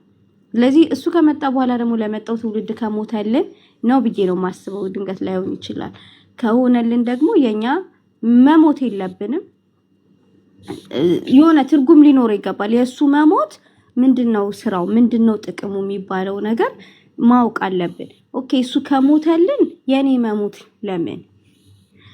እሱ ከሞተ እኔ ምንም ኃጢአት የለብኝም እዚህ ምድር ላይ ገደልኩም፣ ሰረኩም፣ ዘሞትኩም፣ ምንም አልኩም እኔ ኃጢአት የለብኝም። ምክንያቱም የኔን ኃጢአት ነው የሞተልኝ። በቃ የኔን በደል የተሸከመልኝ አይደል ይላል። ኦኬ እሺ ለና አዳም ከሆነ ደግሞ እዛ ጋር የነበሩት አንዳንዴ እኮ ይሄ 10ቱ ህግ ትእዛዝ ላይ ምናምን የምንላቸው እኮ ማለት ነው ስቲል አሁን ላይ የሚሰሩ ህጎች አሉ። እነዛ ህጎች ራሱ አልተሻሩልንም እና ያን የተረገመም አዳም የተረገመው ሔዋንም የተረገመችው አልተሻረም። እኛ ደም ሊፈሰን አይገባም። ወንድ ልጅ ቁጭ ብሎ ሊበላ ይገባል። ሴት ልጅን የወንድ ባሪያ ሳይሆን ሴት ልጅ ወንድ ልጅ የሴት ባሪያ እንደውም ሊሆን ነበር የሚገባው። እነዚህ ነገሮች አልተስተካከሉም ለማለት ነው። አብሽሪ ግን መጠይቁ ጥያቄ እኮ እኛን ሰፖርት የሚያደርገን ጥያቄ ነው እየጠየቅሽ ያለሽው እና አንጀታችንን ቅቤ እያጠጣሽማ እንደዚህ እንትን አትይልን። አንጀታችንን አትበይውም እንደዚህ አንፈልግም። ምክንያቱም እኔ መጠየቅ ከክርስቲያን ጋር ነው በነገራችን ላይ ይሄን ዲቤት ማድረግ የምፈልገው። ግን እውነት ለመናገር ካላችሁ ክርስቲያናት ወንድሞች ልጨምርልሽ አንድ ነገር ልጨምርልሽ እንዲጠቅምሽ ማለት ነው። ኢንሻአላህ እንዲጠቅምሽ ማለት ነው። መጀመሪያ በኢስላም አስተምሮት አደምና ሐዋ ጀነት የተቀመጡት ለጊዜው ነው፣ ለፈተና ነው። ለጊዜው ነው የተቀመጡት። ኃጢአትም ሰሩም አልሰሩም በኢስላም አስተምሮት መውጣታቸው አይቀሩም። አደምና ሙሳ ሲከራከሩ አደም የመለሰው መልስና ሙሳን የረታው ምንድነው? ለምንድነው ከ40 ዓመት በፊት ከመፈጠሬ ከ40 በፊት አላህ በወሰነብኝ ነገር ለምንድነው መጠየቀኝ ብሎታል። ምንድነው የወሰነው? ሱረቱ በቀራ ምዕራፍ 2 ቁጥር 30 ላይ አላህ ለመላእክት ያላቸው በምድር ላይ ምትክን አድራጊ ነኝ ያላቸው። ስለዚህ ጀነት ውስጥ የነበሩት አደምና ሐዋ ለፈተና ለጊዜ ነው። ኃጢአት ሰሩም አልሰሩም መሞታቸው አይቀርም ነበረ፣ መውጣታቸው አይቀርም ነበር። ሞት የሚባለው ነገር ሱረቱ ሙልክ ምዕራፍ 67 ቁጥር 3 ላይ ቁጥር 2 ላይ የትኛው ስራችሁ ያማረ መሆኑን ሊሞክራችሁ ወይም ሊፈትናችሁ ህይወትና ሞትን የፈጠረ ነው ይላል። ሞትና ህይወት የአንድ ሳንቲም ሁለት ገጽታዎች ናቸው። ሞት ማለት ፋይናል ስቴጅ ኦፍ ግሮዝ ነው በእኛ በኢስላም አስተምሮት እንጂ የአዳም ኃጢአት ውጤት አይደለም ብለን ነው የምናምነው። አዳም በተፈጥሮ የሚሞት ተደርጎ ስለተፈጠረ ኢብሊስ መጥቶ ብትበላ ይህንን ዛፍ እንደ መላኢካዎች ዘውታሪ ትሆናለህ ሲለው ጓጉቶ በላ፣ ግን አልሆነም፣ ዘውታሪ አልሆነም። ዋሽቶታል ኢብሊስ የሚባለው ነገር። ስለዚህ አደምና ሐዋ ዛፉን ቢበሉ የሚሆኑት ነገር ከጀነት ትወጣላችሁ ሳይሆን ያላቸው አላህ ከበደለኞች ትሆናላችሁ ነው ያላቸው። ሱረቱ በቀራ ምዕራፍ 2 ቁጥር 36 ላይ ከበደለኞቹ ትሆናላችሁ አላቸው። ከዛ እነሱ ከወጡ በኋላ ምንድን ነው ያደረጉት? ንስሐ ገቡ። ንስሐ ሲገቡ ምን አደረጉ? ባትምረን ከከሳሪዎቹ እንሆናለን አላቸው። አላህም ጸጸታቸውን ተቀበላቸው። ስለዚህ ከከሳሪዎቹ አይሆኑም፣ ከበደለኞቹ አይሆኑም። በኃጢአታቸው የተነሳ ቢሆን ኖሮ ከጀነት የወጡት ንስሐ ሲገቡ ይመልሳቸው ነበረ። አንድ ያዥልኝ። በባይብልም ከሄድሽ ደግሞ አደምና ሐዋ አዳምና ሔዋን ከገነት የተባረሩት ኃጢአት ስለሰሩ አይደለም። በበላ ቀን ትሞታለህ ያለው እንጂ ከገነት ትወጣለህ ብሎ አላለው። ከገነት የወጡበት ምክንያት ኢብሊስ በነገራቸው ወይም ዲያብሎስ በነገራቸው መሰረት አትሞቱም ስላላቸው የሕይወትን ዛፍ ሊበሉ ሲሉ እንዳይበሉ ፈርቶ ፈጣሪ ራሱ አስወጣቸው። ኦሪት ዘፍጥረት ምዕራፍ 3 ቁጥር 22 ላይ ማየት ትችላለሽ። ወደ ሕይወት ዛፍ እንዳይሄድና እንዳይበላ ለዘላለም ሕያው ነው እንዳይኖር አስወጣዋል። እዛው ከቆየ ይበላል፣ የሕይወት ዛፍን ከበላ ደግሞ ለዘላለም ይኖራል። ያ ነገር እንዳይሆን ነው ቶሎ ብሎ ያስወጣው፣ ሴጣን በተናገረው መሰረት ማለት ነው። አንድ ያዥልኝ። ሁለተኛ ደግሞ በኦርቶዶክስ ትምህርት ከሄድሽ 3ኛ መቃብያን ላይ አዳም ለሰራው ኃጢአት ንስሐ ገብቶ ይቅር ብሎታል። ይቅር ካለው ለምንድን ነው ክርስቶስ መምጣት ያስፈለገው? ለምንድን ነው ወደ ገነት ያልተመለሰው? ሲጀመር በቤተክርስቲያን ትምህርት ቸርች ፋዘርስ እንዳስተማሩት አዳም የሚኖረው ገነት ውስጥ ለ1000 ዓመት ነው። ለጊዜው ነው የገባው። ከ1000 ዓመት በኋላ ወጥቶ መንግስተ ሰማያት ይገባል የሚል ትምህርት አለ ቸርች ፋዘርስ ላይ ማለት ነው። ባይብል ላይ አይደለም ያለው። አንድ እሱን ነው የምነግርሽ። ሁለተኛ ነገር ደግሞ አዳምና ሔዋን የመጣው ኃጢአትና ሞት የሚባለው ነገር በአዳምና በሔዋን ከመጣ ለምንድን ነው? የቤዛ ጥያቄ እሱ ነው። ለምንድን ነው ኃጢአትና ሞት አሁንም ያልቀረው? ኢየሱስ ለኃጢአትና ለሞት የሚባለው ነገር ከከፈለ፣ ቤዛዊ መስዋዕት ከከፈለ ለምንድን ነው አሁን ያለው ሰው በኃጢአትና ሞት የሚባለው ነገር ያልቀረው? ተውት፣ እሱ ሩቅ አትሄዱ።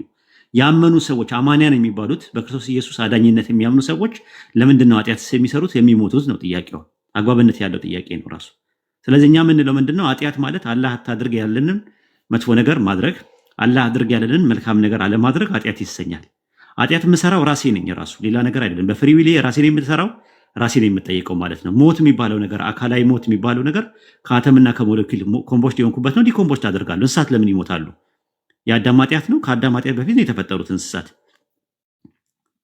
ስለዚህ እንስሳት የሚሞቱበት እጽዋት የሚሞቱበት ምክንያት ኢቨን እንኳን ውስጣችን ያለው ሴል ሞቶ በአዲስ ሴል የሚተካው እኛ አካላችን ዴቨሎፕ እንዲያደርግ ነው። መዋለድ ስላለ ነው። መውለድ የሚባል ነገር ስላለ ነው። እና ይህን ይመስላል። ቤዛ እንትን በይኝ እስቲ ፎሎ አድርግኝ ልውጣ። እኔ ጋር ብዙ ሰዓት የለኝም ለማውራት። ሌሎቹ ወንድሞችም ስላሉ ይጨምሩልሻል የሚያስፈልገው ነገር። ፎሎ አድርጊኝና ላይቭ በመገባበት ሰዓት ላይ የትኛውን ቤት ውስጥ ልታገኘኝ ትችያለሽ። ኢንሻላህ እኔ ጥያቄዎችሽ ተመችቶኛል ሳይሆን በቃ እኛን ሰፖርት የሚያደርግ ነገር ነው፣ የሚደግፍ ነገር ነው። በቃ የምትጠይቂው ሎጂካል ነው፣ ሎጂካል አፕሮች አለሽ። ስለዚህ ሎጂካል በሆነ አፕሮች ጥያቄዎችሽ መመለስ አለባቸው። ማለት ዝም ብሎ የሚታለፉ ነገር አይደለም። አትልቀቂያቸው። እነዚህ ሙስሊሞችን ጥያቄ ስጠይቂ አፋጫቸው። እሺ አደባባይ ላይ እኔ እንዳፋጠጥሽ ማለት ነው። ሻይ ቡና እንኳን አላልሽኝም ራሱ ይሁን ችግር የለውም። ዝም ብሎ በባዶ ወር ነው ስታደርቅኝ የነበረው። ምንም ችግር የለውም። ሌላ ቀን ትክሽኛለሽ ኢንሻላህ። ከሌሎቹ ጋር ቀጥይ። ኦኬ ባረከላሁ ፊክ ጀዛከላሁ ኸይረ ጀዛ ኡስታዝ። አላህ ይጠብቅህ፣ አላህ ይዘንልህ። ዱዓ አድርግላት፣ ሁላችሁም ዱዓ አድርጉላት ለቤዚ። ቤዚ እንግዲህ ቅድም ጀምረን ባወራነው ነገር ላይ በጠየቅሽው ጥያቄ ላይ በተመለሰልሽ መልስ ላይ ሁሉንም ሰብስበሽ አይ ቲንክ ኦቨርዶዝ እንዳይሆን ሁሉንም ሰብስበሽ አዳምጠሽ አኝከሽ አውጥተሽ አውርደሽ ሻይም እየጠጣሽ ቡናም እየጠጣሽ ጣራም እያየሽ ዛሬ የሰማሽውን ነገር በሙሉ እስኪ አውጪው አውርጂው እና በሚቀጥለው በቤትሽም ሆነ በቤታችን ከተገናኘነ ኢንሻአላህ ቃሪ ነገሮችን የምንመልስልሽ ይመስለኛል።